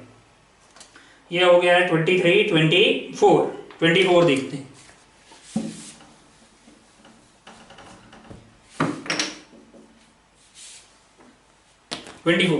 If we study the vibration of pipe open at both the end, then which of the following is not true? अच्छा भाई, एक ऑर्गन पाइप है तो दोनों साइड से खुला है, कौन सा स्टेटमेंट सत्य नहीं है, मतलब odd harmonic of fundamental frequency will be generated. मैंने कहा भाई दोनों साइड से अगर ये खुला है तो आपको जो फ्रीक्वेंसी प्राप्त होगी वो सारी प्राप्त होगी यार 2L into Bs, मतलब आप n की वैल्यू 1 2 3 4 आगे कोई भी नेचुरल नंबर डालते रहिए। बोल रहा ऑड मिलेगा, हाँ भाई ऑड भी मिलेगा, इवन भी मिलेगा, तो सही बात है।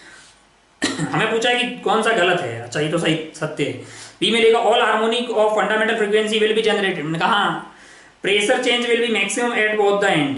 अगर आप ध्यान से देखो तो यहाँ पे क्या बनना चाहिए, डिस्प्लेसमेंट का एंटी नोड बनना चाहिए और यहाँ पे भी एंटी नोड बनना चाहिए। अगर यहाँ पे डिस्प्लेसमेंट का एंटी नोड बन रहा है तो प्रेशर का क्या बनना चाहिए, नोड बनना चाहिए। प्रेशर का यहाँ पे भी क्या बनना चाहिए, नोड बनना चाहिए। नोड पे प्रेशर का चेंज मैक्सिमम होगा कि मिनिमम, मिनिमम होना चाहिए, तो बोल रहा है कि मैक्सिमम होगा, तो ये गलत बात है, सी वाला गलत बात है। डी वाला देखिए anti node will be eight open and, yes open and पे एंटी नोड बनेंगे डिस्प्लेसमेंट के और प्रेशर का वहां पे नोड बनेगा, यानी प्रेशर का वेरिएशन जो है वो मिनिमम होगा। तो अगर आप ध्यान से देखें तो आपका ऑप्शन जो है इसमें गलत पूछा गया है, जो कि सी में लिखा हुआ, टिक कीजिए और आगे बढ़ जाइए। चलिए बढ़ते हैं अगले 25 वाले पे। 25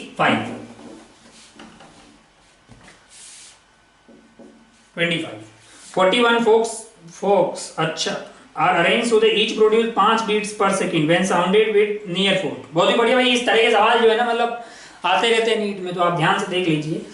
एक फोर्क, दूसरा, पहला, दूसरा, तीसरा, ऐसे मतलब टोटल 41 है, बहुत बढ़िया।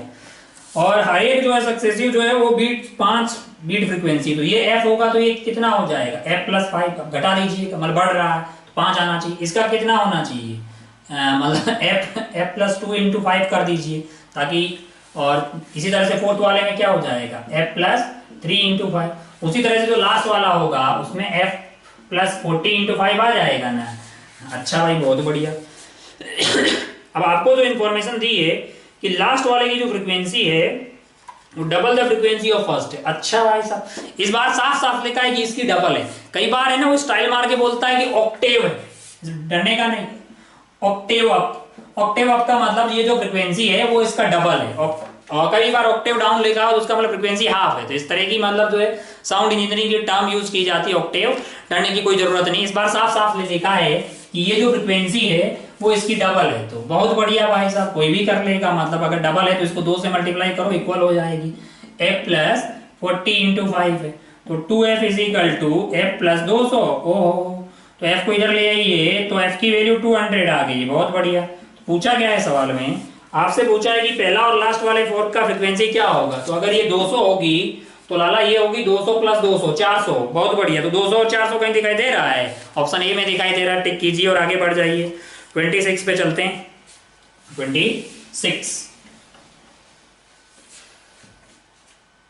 26 2 points are located at a distance 10 centimeter and 15 अच्छा 10 metre and 15 metre from a source of oscillation. अच्छा भाई साहब यहाँ पे मान लीजिए कि सोर्स है, इससे एक आइटम जो है वो 10 मीटर की दूरी पे है, दूसरा जो है वो 15 मीटर की दूरी पे है। ऐसे समझ आ रही होगी। बहुत बढ़िया। तो पीरियड ऑफ ऑसिलेशन इज मतलब जो है ये जो सोर्स है उसका टाइम पीरियड दिया हुआ है आपको 0.05। बहुत बढ़िया काम किए हो, है ना। वेलोसिटी ऑफ वेव कितना दिया हुआ है आपको? दिया हुआ है 300 मीटर पर सेकेंड। बहुत शानदार। अब अगर अपन ध्यान से देखें what is the phase difference between the oscillation of the 2 points. अच्छा ये बिंदु P और बिंदु Q के बीच का फेज डिफरेंस क्या है? अपन बहुत समझदार हैं, अपन जानते हैं कि एक ही वेव के इन्हीं दो बिंदुओं के बीच का फेज डिफरेंस होता है 2 पाई बाई लैम्डा इनटू जो है x2 माइनस x1, यानी कि इन दोनों के बीच की दूरी, यानी कि हमें जो है 2 pi by lambda into difference ले लो 15 माइनस 10, यानी कि कितना हो जाएगा? 5 हो जाएगा। तो अननोन मतलब यहाँ पे लैम्डा की तलाश है ना, तो लैम्डा हमें पता है ना कि लैम्डा होता है v इंटू टी। v की वैल्यू है 300 और टाइम पीरियड की कितना दिया है? 5/100 दिया है। अच्छा भाई साहब लैम्डा 15 मीटर आ गया है, उठा के कहाँ डालिएगा? यहाँ पे डालिएगा। तो 2 पाई बटा 15 इंटू 5 कर दीजिए तो ये 3 आ गया है। तो आंसर होगा 2 पाई बाई 3, यानी ये बिंदु P और बिंदु Q में फेज डिफरेंस आ जाएगा 2 पाई बाई 3। कहाँ दिखाई दे रहा है? बेसिकली बी ऑप्शन में दिखाई दे रहा है। टिक कीजिए और आगे बढ़ जाइए।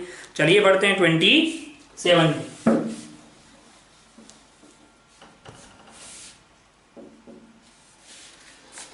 A sound absorber attenuates the sound level by attenuation मतलब जो है ना ये कम्युनिकेशन में पढ़ेंगे आप। ये प्रोसेस होता है जिसमें क्या है ये वेव यहाँ से जा रही है आगे की तरफ, मीडियम लोग उसकी एनर्जी को खा जाते हैं। इसी घटना को जो है उसकी एनर्जी की कम होने की इस घटना को प्यार से क्या बोलते हैं? अटेन्यूएशन। खैर अपन कोई बात नहीं। अपना सवाल कहाँ है?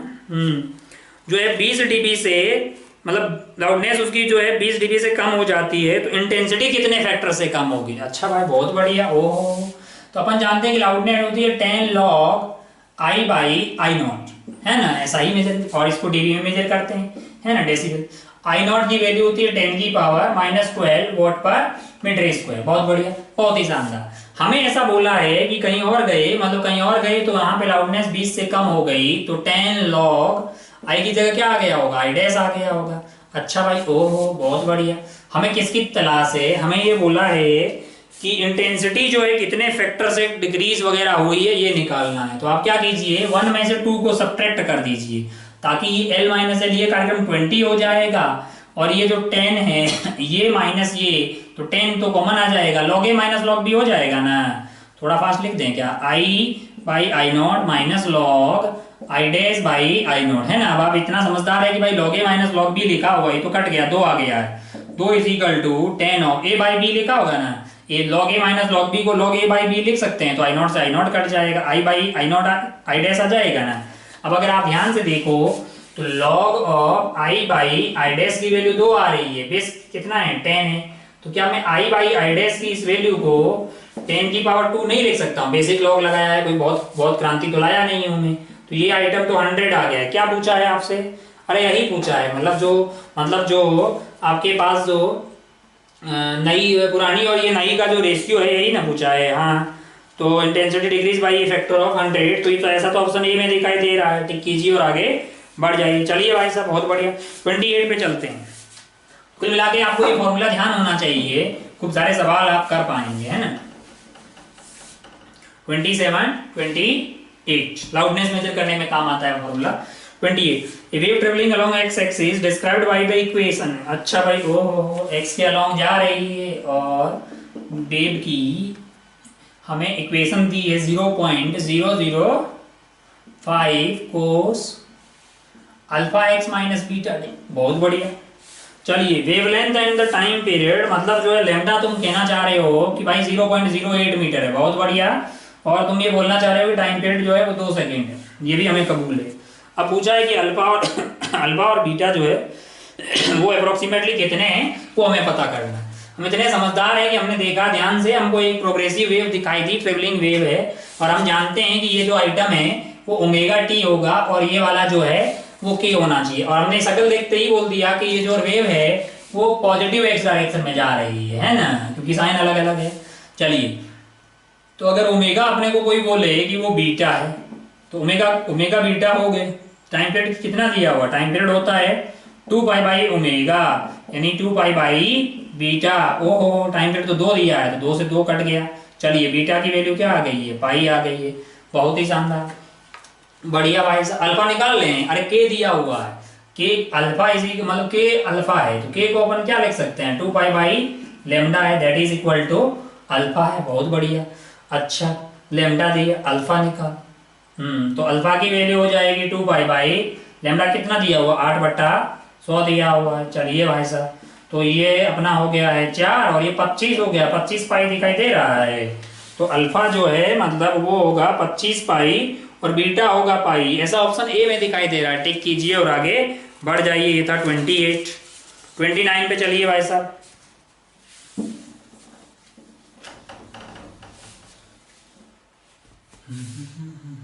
29 इक्वेशन ऑफ दिस रिप्रेजेंट। अच्छा, एक इक्वेशन दी है, बहुत बढ़िया। y इज इक्वल टू 0.02 sine 500 pi T cos 4.5 x है।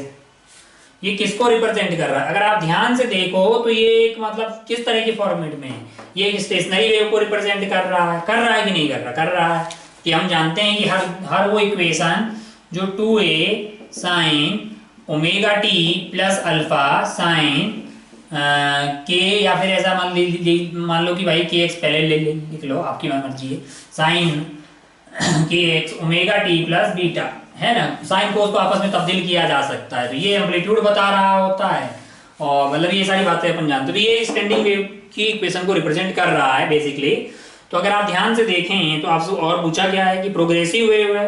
हाँ, मैं बोला भाई प्रोग्रेसिव नहीं है, ये तो स्टेशनरी है। तो तेरा ऑप्शन ए और डी तो गया, क्योंकि वो तो बोल रहा प्रोग्रेसिव है। बचे कुछ ऑप्शन है बी और सी। अच्छा, बी लिख रहा है स्टेशनरी वेव वेवलेंथ दिस, मतलब जो है, और फिर प्रोग्रेसिव वेव और एम्पलीट्यूड दिस।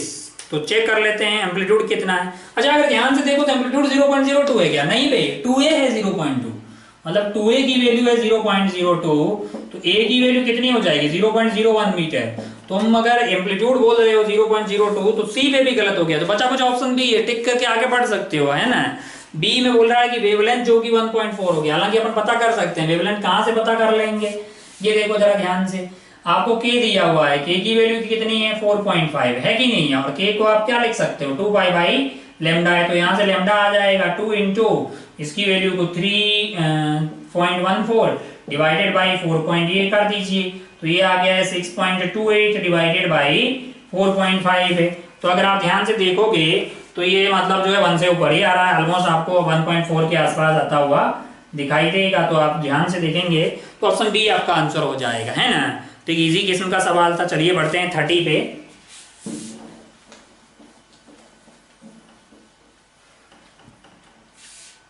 30 देखिए भाई, which of the following statement is are incorrect about the wave. Wave के बारे में कौन सी बातें असत्य है, पढ़ते हैं देखते हैं मतलब कौन सी असत्य है। Waves are pattern of disturbance which move without the actual physical transfer of flow of matter as a whole. Yes, yes. धागा वागा ले लीजिए, ऐसे वेव बना ही पाए थोड़ी भाई, धागा भाग के उधर चला गया, तेरे हाथ में पकड़ा हुआ है, तो वो एनर्जी ट्रांसफर होती है, और जिस रफ्तार से जो एनर्जी ट्रांसफर होती है वही अपने को क्या बोल रहा है, वही वेलोसिटी ऑफ वेव हो जाता है। वेव का चलना मतलब एनर्जी का चलना, मतलब जो एनर्जी का एक स्थान से दूसरे, वेव क्या है बेसिकली कैरियर ऑफ एनर्जी। चलो, तो पहली बात तो ठीक लिखी हमको गलत की तलाश है। Waves can not transport energy, आप पागल हो गया। वेव मतलब ट्रेवलिंग वेव है, तो वो एनर्जी ही तो ट्रेवल कर रही है, उसी को तो मतलब जिस रफ्तार से एनर्जी बढ़ रही है वही तो वेलोसिटी ऑफ वेव है। तो ये गलत हो गया। हालांकि एक ही ऑप्शन सही है, तो बी टिक करके आगे भी बढ़ सकते हो, क्योंकि एक मिल गया है। सी पे चल देते हैं, सी और डी फिर सही होना चाहिए। The pattern of disturbance in the form of wave carry information that propagate from one point. हाँ भाई, इन्फॉर्मेशन को एक स्थान से दूसरे स्थान भेज सकते हैं ना, भेज सकते हैं। रेडियो ये हो गया, बहुत सारी इलेक्ट्रोमैग्नेटिक वेव है जो इन्फॉर्मेशन, साउंड म्यूजिक जो भी all over communication essentially depend on the transmission of signal through wave. Yes, electromagnetic waves होती है, सही बात है। सी और डी भी सही है, गलत कौन सा है, बी वाला है, हमें गलत ही ढूंढना है ना। तो 30 में ऑप्शन बी टिक कीजिए और आगे बढ़ जाइए। चलिए बढ़ते हैं आगे 31 पे। 31 an organ pipe P1 closed at one end vibrating in its first harmonic, another pipe है P2 open at both the end vibrating। अच्छा पहले पढ़ लेते हैं, जैसा इंफॉर्मेशन दी है वैसा वैसा बना लेते हैं। पहला ऑर्गन पाइप है P1, बहुत बढ़िया भाई साहब। Vibrating in its first harmonic, another pipe P2 है, इसमें कौन सा हार्मोनिक है? फर्स्ट हार्मोनिक, बहुत बढ़िया। अनदर पाइप P2, अच्छा P2 open at both the end है, बहुत बढ़िया। ये P2 हो गया, दोनों साइड से खुला है। वाइब्रेटिंग इन थर्ड हार्मोनिक, ये कौन से हार्मोनिक में? थर्ड हार्मोनिक में। तो बोल रहा है कि रेजोनेंस कर रहे हैं सेम ट्यूनिंग फोर्क के साथ। इसका मतलब भाई ऐसा है कि इसकी फ्रीक्वेंसी अगर f है तो इसकी फ्रीक्वेंसी भी f है, क्योंकि ट्यूनिंग फोर्क सेम के साथ रेजोनेंस कर रहे हैं, उसकी फ्रीक्वेंसी उनसे मैच हो रही है। तो आपसे क्या पूछा है? P1 और P2 की लेंथ का रेशियो पूछा है, बहुत बढ़िया। लेंथ को L1 मान लें इसमें, और ये वाली लेंथ को L2 मान लेते हैं। अगर आप इसमें ध्यान से देखो तो ये फर्स्ट हार्मोनिक है, मतलब फंडामेंटल फ्रीक्वेंसी ही बोल रहा है। और एक साइड से बंद हो तो फंडामेंटल फ्रीक्वेंसी होती कितनी है? 1/4L। 4 आपके पास कितना है? 4, और लेंथ की वैल्यू है L1 इंटू मतलब velocity of sound divided by lambda हो गया। ये आइटम किसके बराबर होना चाहिए? इस फ्रीक्वेंसी के बराबर। और ये कौन सा हार्मोनिक है? थर्ड हार्मोनिक है, यानी कि फंडामेंटल का 3 गुना, यानी कि 3 डिवाइडेड बाई n की वैल्यू n/2L होता है ना, तो n की वैल्यू 3 डाल दीजिए। 2L, L की वैल्यू क्या हो जाएगी आपके पास? L2 है। N2 क्या है? Velocity of sound. Velocity of sound same रहेगी दोनों में एयर है। तो अगर आप ध्यान से देखो तो Vs से Vs कट गया, पता क्या करना है? L1/L2 पता करना है ना। चलिए कर दीजिए जो भी है। मतलब अगर आप ध्यान से देखें तो आपके पास L2/L1 जो कि हो जाएगा 3 × 4/2, तो ये कट गया है 6 हो गया है। तो अगर आप L1/L2 चाहिए तो वो 1/6 हो जाएगा, L2/L1 चाहिए तो वो 6:1 हो जाएगा। L1/L2 बता दीजिए तो आपको 1/6 दिखाई दे। कौन से ऑप्शन में दिखाई देगा? बी में। उसको टिक कीजिए और आगे बढ़ जाइए। तो ये था 31। चलते हैं आगे 32 पे। 32 देखिए। 32 में क्या है? Two vibrating tuning fork producing waves given by this equation are nearly held the open कान के पास रखे। How many beats here? ये लाला। Y1 is equal to equation दी है 27 sin 600 pi t, और जो Y2 है वो दिया हुआ है 27 sin 604 pi t। बहुत ही बढ़िया, दोनों ही मतलब जो है कान के पास रहे। अब कुल मिला के इसकी फ्रीक्वेंसी अगर F1 है, इसकी फ्रीक्वेंसी F2 है, तुझे बीट्स सुनाई देंगे। मतलब तुमको जो है mode of F1 minus F2 पूछा है, उसी की वैल्यू पूछी है ना। चलिए भाई साहब इसकी फ्रीक्वेंसी पता कर लीजिए। इसका ओमेगा पता है तो फ्रीक्वेंसी पता कर लोगे ना। 2 पाई बाई मतलब जो ओमेगा अपॉन 2 पाई है ना, तो ओमेगा आपके पास, अरे फ्रीक्वेंसी होती है ओमेगा अपॉन 2 पाई, तो ओमेगा की कितना दिया हुआ? 600 पाई दिया हुआ है, डिवाइडेड बाई 2 पाई, तो पाई से पाई कट गया है, 600 हर्ट्ज आ जाएगा। सिमिलरली अगर आप इसका फ्रीक्वेंसी निकालेंगे तो 2 और ओमेगा आपके पास कितना है? 604 पाई है, डिवाइडेड बाई 2 पाई कर दीजिए। पाई ने पाई की बत्तियां गुल की, 302 हर्ट्ज आ जाएगा ना। अब अगर आप ध्यान से देखें ये मतलब जो है 300 है और 302 है, तो बीट फ्रीक्वेंसी कितना आ जाएगा? दोनों का डिफरेंस ले लीजिए, 2 हर्ट्ज आ गया है। इसका मतलब 1 सेकंड के अंदर कितने बीट्स प्राप्त हो रहे होंगे? 2। अच्छा आओ देखिए सवाल में क्या पूछा है। How many beats will be heard in 3 second? अबे 1 सेकंड में 2 सुनाई देंगे, 1 सेकंड में 2 सुनाई देंगे। 3 सेकंड में कितने सुनाई देंगे? 3 × 2 है कि नहीं है? चलो भाई हो बहुत बढ़िया। कौन से ऑप्शन में है? सी में। टिक कीजिए और आगे बढ़ जाइए। चलिए बढ़ते हैं 33 पे। 33 A source of sound emitting waves of frequency this is falling toward the ground with a terminal रफ्तार। अच्छा भाई साहब, मतलब एक स्पीकर जो है मान लीजिए कि ये इसको फेंका दिया है नीचे। टर्मिनल मतलब ऐसी रफ्तार, कांस्टेंट रफ्तार से आ रहा है, बहुत ही बढ़िया। तो VT जो है मान लो कुछ है, वो धरती माता की तरफ प्रस्थान कर रहा है, नीचे की तरफ आ रहा है। मार्कर इसे कम नहीं कर रहा है। चलिए, और इसकी फ्रीक्वेंसी जो है वो आपको दी हुई है कि कितनी है? 1800 हर्ट्ज है, बहुत बढ़िया। The observer be on the ground है, ये ए है और यहाँ पे रामू खड़ा है, मतलब ऑब्जर्वर है। On the ground beneath the source receive, मतलब इसको जो फ्रीक्वेंसी प्राप्त हो रही है वो है 21 50 हर्ट्ज, बहुत बढ़िया। ठीक है, सोर्स ए रिसीव, अच्छा बोल रहा है कि ये वापस जाके इनके कानों तक पहुंच रही है ना। तो मतलब मान ली यहाँ पे एक आदमी भी है साथ में, उसके कानों तक पहुंच रही है। तो आपसे बोल रहा है कि उसको जो फ्रिक्वेंसी मिलेगी वो कितनी होगी। अरे भाई साहब, अच्छा भाई, ओहो बहुत बढ़िया। तो वेलोसिटी ऑफ साउंड दिया है, वेलोसिटी ऑफ साउंड दिया है 343 मीटर पर सेकेंड, बहुत बढ़िया। पहले क्या ये पता कर लें कि ये जो एफ है 21050 ये क्या है, क्योंकि उससे वीटी मिल जाएगा। एक बार वीटी मिल जाए तो लाइफ जिंगालाला हो जाएगी। देखो जरा ध्यान से, इसके कारण इसको क्या प्राप्त होगा, जो ये जो प्राप्त होगा एफ, ये होना चाहिए अपने पास, यानी कि ये जो प्राप्त होगा वो होना चाहिए 343 डिवाइडेड बाई 343। ऑब्जर्वर है रुका हुआ और सोर्स पास में आ रहा है, कितनी रफ्तार से आ रहा है, वीटी से, और इनकी खुद की फ्रीक्वेंसी कितनी है, 1800 है। ये पूरा कार्यक्रम किसके बराबर होना चाहिए, ये होना चाहिए 2150 के बराबर।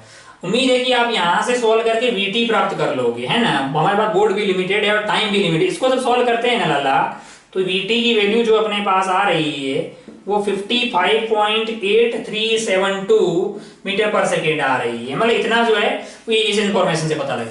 अब अगर आप ध्यान से देखो तो इतनी फ्रिक्वेंसी जो यहाँ प्राप्त हो रही है, तो यही तो वापस दोबारा से क्या बन जाएगी। हम दीवार वाले मैटर अच्छे से जानते हैं कि भाई दीवार को बाद में क्या मान लो, सोर्स मान लो, यहाँ पे रुका हुआ सोर्स हो जाएगा।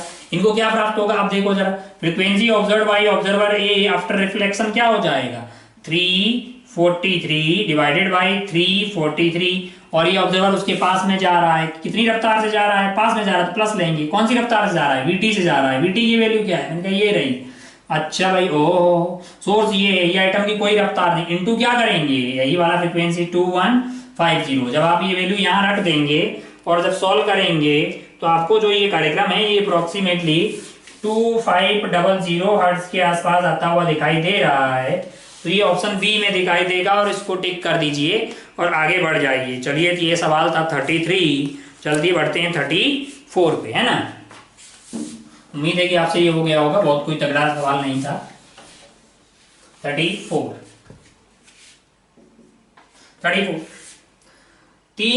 आपको तीन जो है वेव दी हुई है, बढ़िया भाई। Z1 is equal to A sine K X minus omega T, बहुत बढ़िया। और Z2 क्या दिया हुआ है, A sine K X plus omega T, ओहो। और Z3 कितना दिया हुआ है, ये दिया हुआ है आपको साइन के वाई माइनस ओमेगा टी। अब आप ध्यान से देखें तो आपसे पूछा है कि विच of the following represent a standing wave. तो लाला, स्टैंडिंग वेव बनने के लिए क्या मिनिमम कंडीशन है, दो वेव होनी चाहिए, दोनों का फ्रीक्वेंसी सेम होना चाहिए और दोनों अपोजिट डायरेक्शन में जाना चाहिए। बस इतना सही तो चाहिए एक स्टैंडिंग वेव बनने के लिए। तो अगर आप ध्यान से देखें तो पहला ऑप्शन देखते हैं, तो ऐसा कौन सा दो वेव है जिसका एम्पलीट्यूड सेम है, एम्पलीट्यूड से तो वैसे भी कोई ले लेना था, फ्रीक्वेंसी सेम है। तो यहाँ पे आप ध्यान से देखें तो फ्रीक्वेंसी जो है वो इसकी तीनों की सेम है, बहुत बढ़िया। अच्छा भाई, हो अच्छा, ये जो है ये कौन सी डायरेक्शन में जा रही है, ये अगर आप ध्यान से देखेंगे तो आपको नेगेटिव पॉजिटिव वाई एक्सिस में जाती हुई दिखाई दे रही है। तो इसके साथ स्टैंडिंग वेव बनाने वाला नेगेटिव वाई में जाना वाला कोई दिखाई दे रहा है, वाई का कोई नहीं है, तो सी के साथ कोई नहीं होगा भाई। तो अगर आप ध्यान से देखें तो फिर बचा कुछ आइटम कौन है, ये मतलब Z1 और Z2 रह गया है। Z1 वाली और Z2 वाली दोनों वेव का फ्रीक्वेंसी सेम है, बहुत बढ़िया होना चाहिए।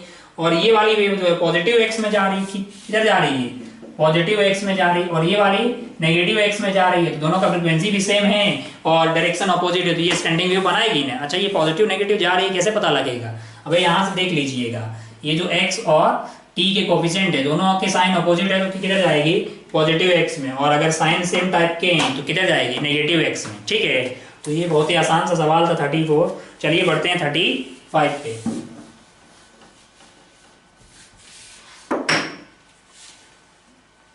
35 sonometer wire support 4 kg load, vibrate in fundamental mode with a tuning for frequency days, length of wire double कर दी भाई साहब। सोनोमीटर जानते होंगे आप शायद, ऐसा यहाँ पे अपन वेट लगा देते हैं, है ना, बहुत बढ़िया।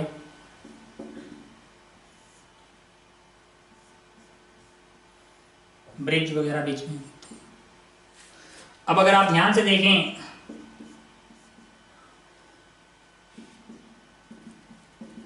T इज इक्वल टू, यहाँ पे T इज इक्वल टू कितना आ जाएगा mg। चलिए अब आप सवाल से देखें तो बोल रहा है कि ट्यूनिंग फोर्क का फ्रीक्वेंसी था 416, इस ट्यूनिंग फोर्क के साथ फ्रीक्वेंसी करवा रहे हैं। पहले यहाँ पे जो मास है वो 4 kg था, बहुत बढ़िया। तो टेंशन क्या रहा होगा, 40 न्यूटन रहा होगा भाई साहब। अब बोल रहा है कि जो वायर है उसको, मतलब ये जो लेंथ है L, वो डबल कर दिया है 2L, और बोल रहा है सेमी ट्यूनिंग, तो बोल रहा है कि to maintain the same fundamental mode, load को कितना चेंज करना पड़ेगा, मतलब लोड को क्या करना पड़ेगा, है ना। तो अगर आप ध्यान से देखें तो जो फंडामेंटल फ्रीक्वेंसी है वो 1/2L under root of T by mu आएगी, है कि नहीं यार। अब ये वैल्यू जो है बाद वाला भी F ही रखना है, तो किया क्या है जरा ध्यान से देखें, 1/2 लेंथ को क्या कर दिया है 2L कर दिया है। ऐसा करोगे तो सीधा ये हाफ हो जाएगा। इसका मतलब जो ये टेंशन है उसको क्या होना पड़ेगा, 4 टाइम होना पड़ेगा ना, क्योंकि म्यू में। तो इसका मतलब T जो है आपका 4 टाइम होना पड़ेगा, तभी तो 4 टाइम होगा तो बाहर की तरफ क्या आ जाएगा 2, और ये 2 जो है बाहर आएगा वो दो की बत्तियां गुल कर देगा। टेंशन 4 टाइम होना चाहिए। तो मास को कितना करोगे, पहले 4 था बाद में 16 कर दोगे केजी, 16 केजी कर दोगे तो नई वाली जो टेंशन है, मतलब नई वाली टेंशन क्या हो जाएगी 160 न्यूटन हो जाएगी, यानी 4 × 40 न्यूटन हो जाएगी। तो अगर आपको सेम फंडामेंटल फ्रीक्वेंसी रखना है तो नए वाले मास को क्या रखना पड़ेगा, आपको 16 kg करना पड़ेगा। ऐसा ऑप्शन डी में दिखाई दे रहा है, टिक कीजिए और आगे बढ़ जाइए। तो ये था 35। नेक्स्ट बढ़ते हैं आगे 36 पे। 36 देखते हैं। The vibration of a string of length 60 cm fixed at both the end represented by equation is this, the maximum number of loops that can be formed। अच्छा भाई, ओहो, एक धागा है जो दोनों एंड पे फिक्स है, मतलब यहाँ और यहाँ क्या बनेंगे नोड, इसमें कोई बुराई वाली बात नहीं है। और इसमें जो भी बन रहा है उसका इक्वेशन दिया है y = 2 sin 4πx divided by 15 cos. अच्छा, स्टैंडिंग वेव की इक्वेशन दी है 96 πt। अच्छा भाई, ओह, x and y are in centimetre, maximum number of loop can be formed. अच्छा, बहुत बढ़िया, बहुत शानदार। अगर एक लूप बनेगा तो ये वाली दूरी की कितनी होगी λ/2। मैंने क्या मान लिया कि ऐसे कितने लूप बन रहे हैं, क्योंकि लूप तो पूरे कंप्लीट बनेंगे, क्योंकि यहाँ पे नोड है, यहाँ पे भी नोड है। माना कि ऐसे n लूप बन गए। अगर ये n लूप बनेंगे, एक लूप की होगी दूरी λ/2, n × λ/2 must be equal to इसका टोटल लेंथ। इसका टोटल लेंथ दिया है सवाल में, टोटल लेंथ दिया है इसका 60 सेंटीमीटर। बढ़िया भाई साहब, अगर लेमडा मिल जाए तो n पता करना मेरे लिए कोई टफ बात नहीं। अच्छा, लेमडा कहाँ से पता लगेगा, अगर आप ध्यान से देखो तो आपको सवाल में k दिया गया है, और k की वैल्यू थी 2π/λ, वो की है जो कि है 4π/15। तो अगर आप ध्यान से देखो तो आपको ये कटता हुआ 2 आ जाएगा, तो यहाँ से लेमडा की वैल्यू क्या आ जाएगी 15/2, यानी कि 7.5 सेंटीमीटर। अच्छा भाई, ओह, बहुत बढ़िया। तो अगर आप ध्यान से देखें तो हमारे लिए जो n होगा वो यहाँ से n आ जाएगा, n × 7.5 divided by 2 is equal to कितना आ गया 60। तो n की वैल्यू आ जाएगी 2 × 60 डिवाइडेड बाई 7.5। अच्छा भाई, ओह, अगर आप ध्यान से देखें तो ये क्या लिखा हुआ है 15/2, तो 2 को ऊपर ले जाइए तो ये कट गया 4 बार, और 4 × 16 आ जाएगा जी। देख लीजिए कैलकुलेशन, मतलब कहाँ ऐसा आता हुआ दिखाई दे रहा है, ऑप्शन डी में दिखाई दे रहा है। टिक कीजिए और आगे बढ़िए 37।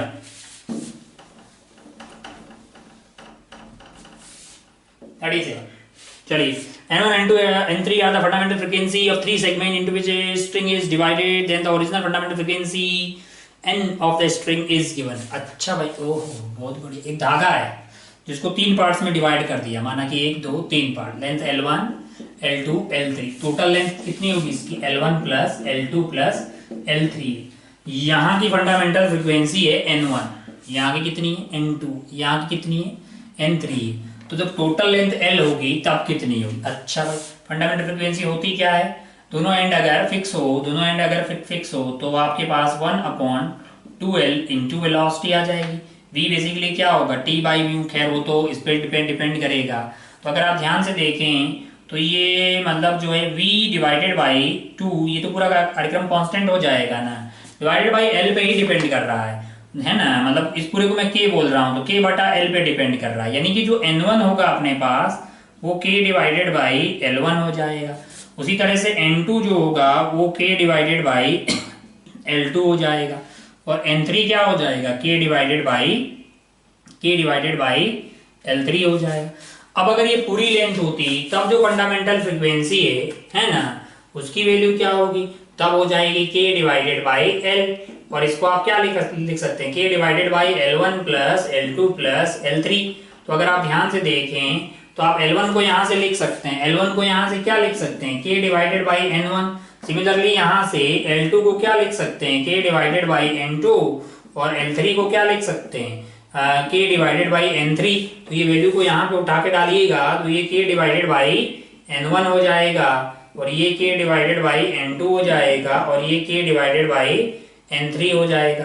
तो अगर आप ध्यान से देखें तो k सारा कट जा रहा है, तो आपके पास जो नई फ्रीक्वेंसी आएगी, हमको लगता है कि अगर आप ध्यान से देखें तो ये बेसिकली क्या लिखा हुआ है, जो नई फ्रीक्वेंसी आपको प्राप्त होती हुई दिखाई दे रही है, इसको उल्टा कर दीजिए, क्योंकि ये जो f है ना ये आ रहा है, इसका जस्ट उल्टा करके कट गया, तो 1/f जो होगी ये ऊपर चला जाएगा, यानी 1/n1 plus 1/n2 plus 1/n3 हो जाएगा, डिवाइडेड बाई 1, यानी यही हो जाए।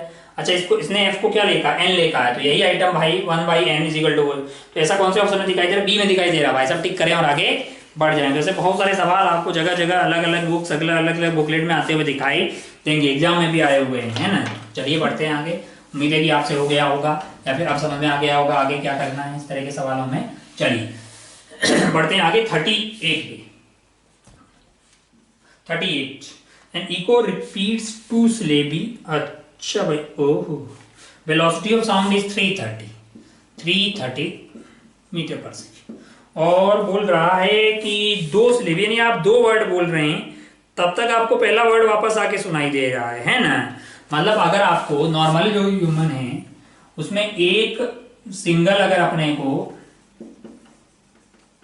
बोलना है तो अपने को लगता है 1.1/5 second.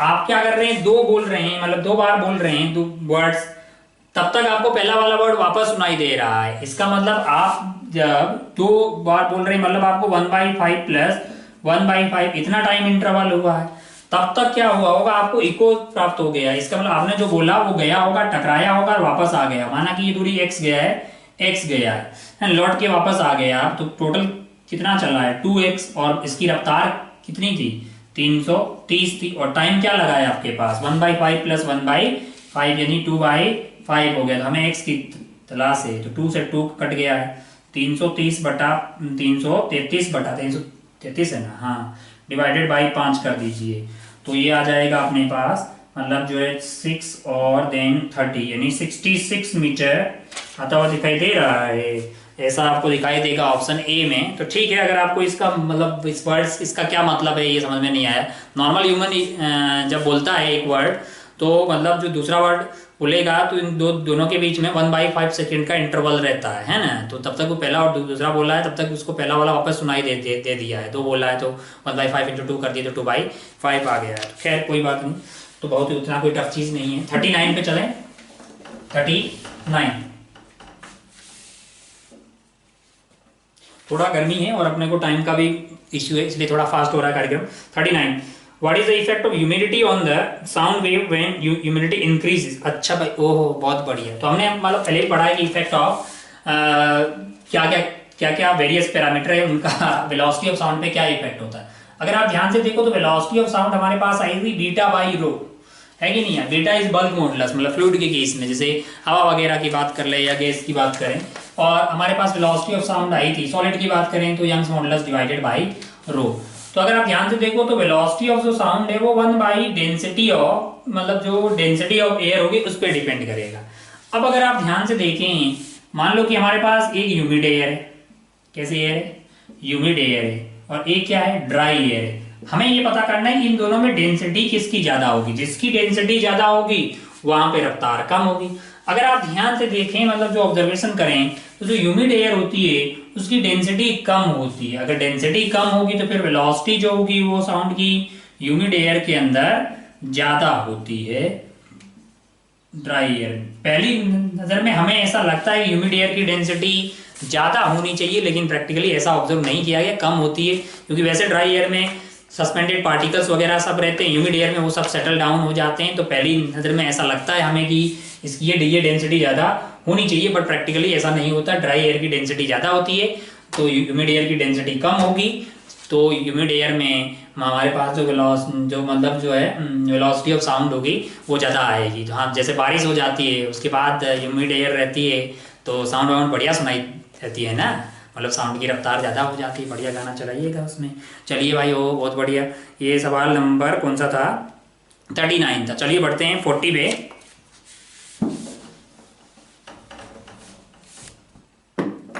40, if the ratio of maximum and minimum intensity in beats is 49, then the ratio of amplitude of two group ratio is। अगर आप ध्यान से देखें तो जो I max divided by I minimum है, ये रेशियो हमको कितना दिया हुआ है? ये दिया हुआ है 49। अच्छा भाई, ओहो, अगर आप ध्यान से देखो तो I is directly proportional to amplitude का स्क्वायर। जब ये मैक्सिमम होगा तो एम्पलीट्यूड भी दोनों ऐड हो जाएंगे तो I max divided by I minimum, जब ये I मैक्स होगा तब एम्पलीट्यूड मैक्स हो जाएगा। कितना हो जाए? मान लो A1 एंड A2 ले लें तो A1 प्लस A2 हो जाएगा।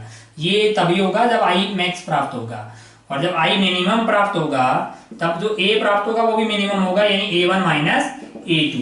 तो इस कार्यक्रम को अगर I नेट A नेट का स्क्वायर, इस वाले केस में ये A नेट है, तो ये A1 प्लस A2 का whole square divided by A1 minus A2 का होल स्क्वायर हो जाए। ये कार्यक्रम कितना दिया हुआ? 49/1 दिया है। तो क्या यहाँ से A1 plus A2 divided by A1 minus A2 का ये रेशियो 7/1 बोल सकते हैं ना? अच्छा भाई, ओ हो, बहुत बढ़िया। तुम्हें क्या पूछा है? तुम्हें पूछा है कि यहाँ पे जो भी दो एम्पलीट्यूड है उनका रेशियो क्या होगा। तो A2 को यहाँ ले आइए, A1 by A2 plus 1 divided by A1 by A2 minus 1 है ना। तो ये वाला A1 बाई A2 का ये रेशियो तो आपसे पूछा है ना।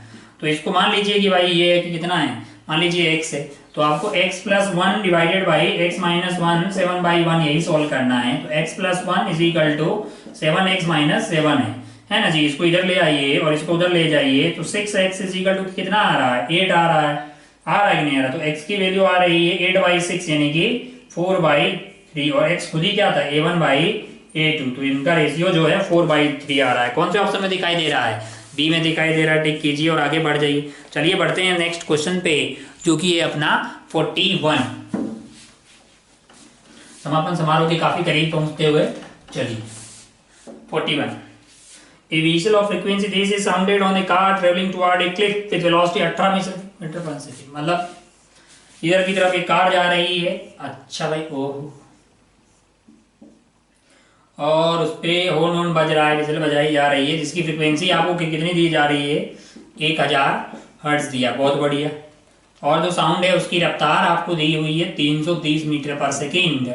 अच्छा, then the apparent frequency of the echo as heard by the car driver है। मतलब कुल मिला के बात ये बोल रहा है, ये जाएगा, इससे टकराएगा और इसके कानों में फिर से लौट के आएगा, तब उसकी फ्रीक्वेंसी क्या होगी। तो ये चीज हम सॉल्व कर पाएंगे क्या? आप बिल्कुल कर पाएंगे। हमें उसमें क्या है, तो पहले आप जो है, अच्छा भाई 330 और रफ्तार वगैरह सही से लिख दिया ना सब। इसकी रफ्तार दी हुई है 18 मीटर किलोमीटर की मीटर 18 मीटर पर सेकेंड है। चलिए बहुत बढ़िया, 18 मीटर पर सेकेंड है। तो अगर आप ध्यान से देखें तो आपको जो फ्रिक्वेंसी यहाँ पे, अगर यहाँ इसी को पहले ऑब्जर्वर मान लें, तो जो फ्रिक्वेंसी ऑब्जर्व होगी वो कितनी हो जाएगी? 330 डिवाइडेड बाई, अपना ऑब्जर्वर तो रुका हो जाएगा 330, और ये भाई साहब जो है वो सोर्स से अपने पास आ रहे हैं कि दूर जा रहे हैं? पास आ रहे हैं। तो क्या कर देंगे अपन? -18। अच्छा भाई, ओहो, बहुत बड़ी। इंटू क्या कर देंगे अपना? इंटू अपना कर देंगे 1000 दिया है तो 1000 कर दीजिए, इतना फ्रिक्वेंसी। फिर इसी को क्या मान लेंगे? सोर्स मान लेंगे। ये भाई साहब को क्या हो जाए? Frequency observed by driver after echo, यानी रिफ्लेक्शन के बाद में क्या प्राप्त होगा? जरा ध्यान से देखें, 330 डिवाइडेड बाई 330। अभी अपना सोर्स बन गया है रुका हुआ, लेकिन ऑब्जर्वर पास में जा रहा है, तो क्या कर देंगे? +18 इंटू क्या कर देंगे अपना ये जो FO है, तो ये वाली वैल्यू को यहाँ रख दीजिए, सॉल्व कर दीजिए। यही जो फ्रिक्वेंसी होगी वो हमारे लिए आंसर होना। जब आप इसको सॉल्व करते हैं ना तो अप्रोक्सीमेटली ये वैल्यू 1115 हर्ट्ज के आसपास आ रही है।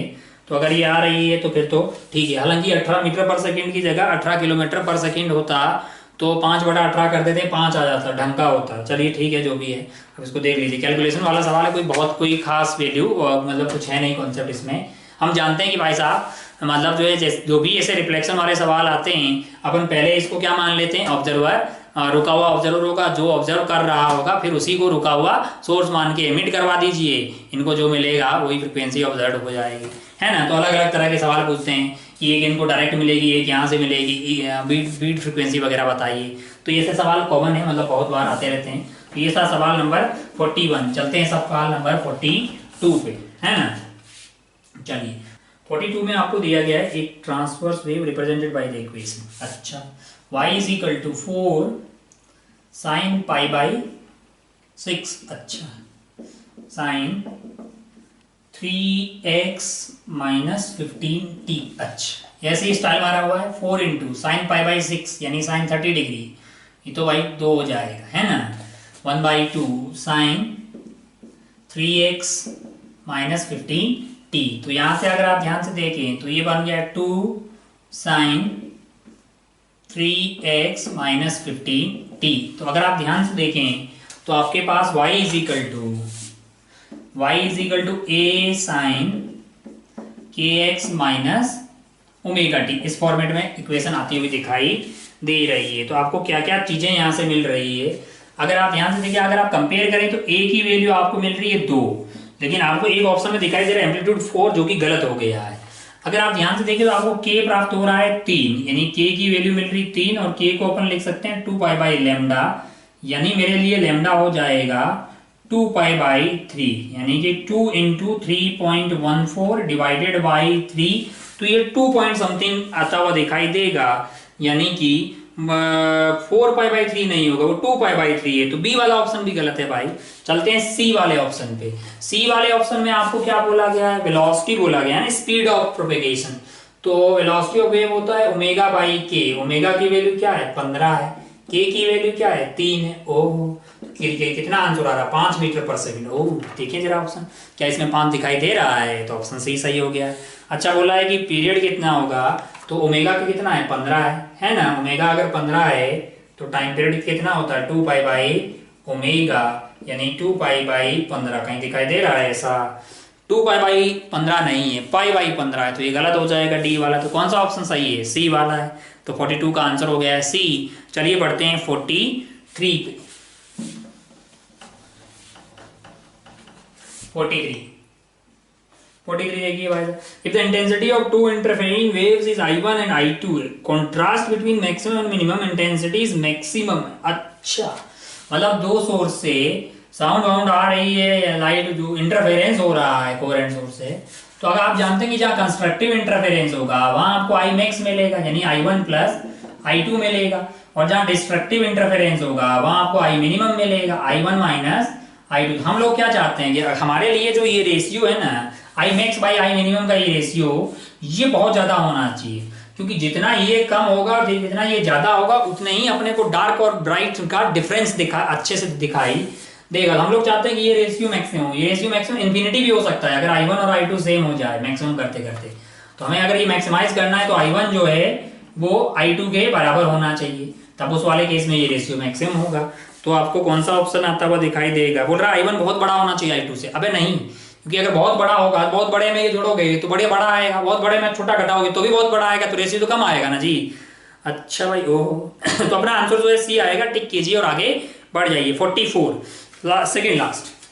44 क्या बोल रहा है, 44 आपसे बोल रहा है कि the fundamental frequency of a closed organ pipe of length 20 centimetre is equal to second overtone. अच्छा, लिख लेते हैं जो इन्फॉर्मेशन है। फंडामेंटल क्लोज्ड ऑर्गन पाइप है, क्लोज्ड ऑर्गन पाइप मतलब एक साइड से बंद है, ठीक है।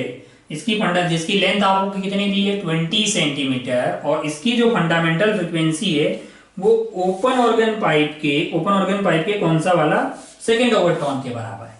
यानी ये ओपन ऑर्गन पाइप हो गया, ठीक है, और इसका सेकेंड ओवर टर्न यानी zeroth over turn, first over turn and second over turn. Second over turn मतलब थर्ड हार्मोनिक के बराबर होगा। अच्छा भाई साहब, बहुत बढ़िया। Overturn open pipe, length of the organ pipe open at the one. मान लीजिए कि इसका लेंथ क्या है, एल है ना। वेलोसिटी ऑफ साउंड यहाँ पे यही रहेगी, यहाँ पे भी यही है। बोला कि यहाँ की फ्रीक्वेंसी और यहाँ की फ्रीक्वेंसी सेम है। यहाँ पे क्या है, सेकंड ओवरटर्न है, और हार्मोनिक कौन सा है, थर्ड वाला है। और इसमें आपसे क्या बोला है कि फंडामेंटल फ्रीक्वेंसी की बात की है। तो अगर आप ध्यान से देखें तो हम फंडामेंटल फ्रीक्वेंसी को इस वाले केस में क्या लिख सकते हैं, Vs divided by 4L। L हमारे लिए कितना है, L हमारे लिए 20 सेंटीमीटर है कि नहीं है। और यहां से जो फ्रीक्वेंसी आएगी वो थर्ड हार्मोनिक है, तो 3 into Vs divided by 2L होता है इस वाले केस में। तो L को हमने क्या मान लिया है, L मान लिया। तो Vs से Vs कट गया है, 2 से ये कट गया 10। तो अगर आपको L चाहिए तो L चाहिए तो क्या कीजिए, 3 इंटू ये 40 हो गया है। तो कहीं से 120 सेंटीमीटर आता हुआ दिखाई दे रहा है। अच्छा, क्योंकि ये भी सेंटीमीटर में आता तो ये भी सेंटीमीटर में आएगा, तो 120 देख लीजिए। 120 आपको बी ऑप्शन में दिखाई दे रहा है। टिक कीजिए और आगे बढ़िए। चलिए बढ़ते हैं सेकंड लास्ट, नहीं सेकंड लास्ट तो ये था, लास्ट एंड मतलब फाइनल सवाल है 45। चलिए 45 देख लीजिए। 45 क्या बोल रहा है, equation of a travelling wave. Travelling wave की इक्वेशन दी है, y is equal to 60 cos 180t minus 6x। बहुत बढ़िया। y is in micrometre, y जो है वो किस में दिया है, माइक्रोमीटर में, और t जो है वो सेकेंड में दिया। बहुत बढ़िया। Ratio of the maximum particle velocity to wave propagation, मतलब वेलोसिटी ऑफ वेव प्रोपेगेशन। तो जो पार्टिकल की मैक्सिमम रफ्तार होगी वो तो ओमेगा इंटू ए होगी। क्यों, क्योंकि हर एक पार्टिकल क्या कर रहा है, HSM, और उसकी मैक्सिमम रफ्तार होगी ओमेगा इंटू ए, जब वो कहां पे आ जाए, अपनी मीन पोजीशन पे आ जाए। और वेलोसिटी ऑफ वेव होती है हमारे लिए ओमेगा बाई के। तो ओमेगा से ओमेगा की बत्तियां गुल हो जाएगी, के ऊपर चला जाएगा, तो ये रेशियो हमारे लिए के इंटू ए हो जाएगा। अब आप सवाल में ध्यान से देखें तो के आपको कितना प्राप्त होता हुआ दिखाई दे रहा है, 6 प्राप्त होता हुआ दिखाई दे रहा है कि नहीं यार। और आप ध्यान से देखें तो ए की वैल्यू क्या दी हुई है, 60 दी हुई है। अच्छा भाई हो, तो और ये जो इन्फॉर्मेशन है वो सारी की सारी माइक्रोमीटर में है, तो ये मल्टीप्लाई कर देंगे तो ये अपने पास कितना आ गया। जरा ध्यान से देखें, y आपको माइक्रोमीटर में दिया हुआ है, यानी कि 10 की पावर माइनस माइक्रो, यानी 10 की पावर माइनस 6। अब आप ध्यान से देखें तो ये आ गया 360 इंटू 10 की पावर माइनस 6। इस आइटम को अपन क्या लिख सकते हैं, मतलब आगे ले आइए, 3.6 इंटू 10 की पावर माइनस 4 मीटर भी तो लिख सकते हैं ना। अरे 1 माइक्रोमीटर इज इक्वल टू 10 की पावर माइनस 6 मीटर है, तो वही सब यूज कर लिए हैं। तो ये रेशियो अपने पास 3.6 इंटू 10 की पावर माइनस 4 मीटर आता हुआ दिखाई दे रहा है, मतलब ये रेशियो आ रहा है। तो ये ऑप्शन बी में दिखाई देगा, तो बी टिक कर दीजिए। तो इस तरह से ये जो 45 क्वेश्चन का ये कार्यक्रम है यहाँ पे खत्म होता है। उम्मीद है कि ये वीडियो और ये टेस्ट आपके लिए फायदेमंद साबित हो रहा होगा। आप इनको पूरी ईमानदारी के साथ देते रहें। अपनी पढ़ाई का, अपने स्वास्थ्य का पूरा ध्यान रखिएगा। आज के लिए इतना ही, बाय, जय हिंद।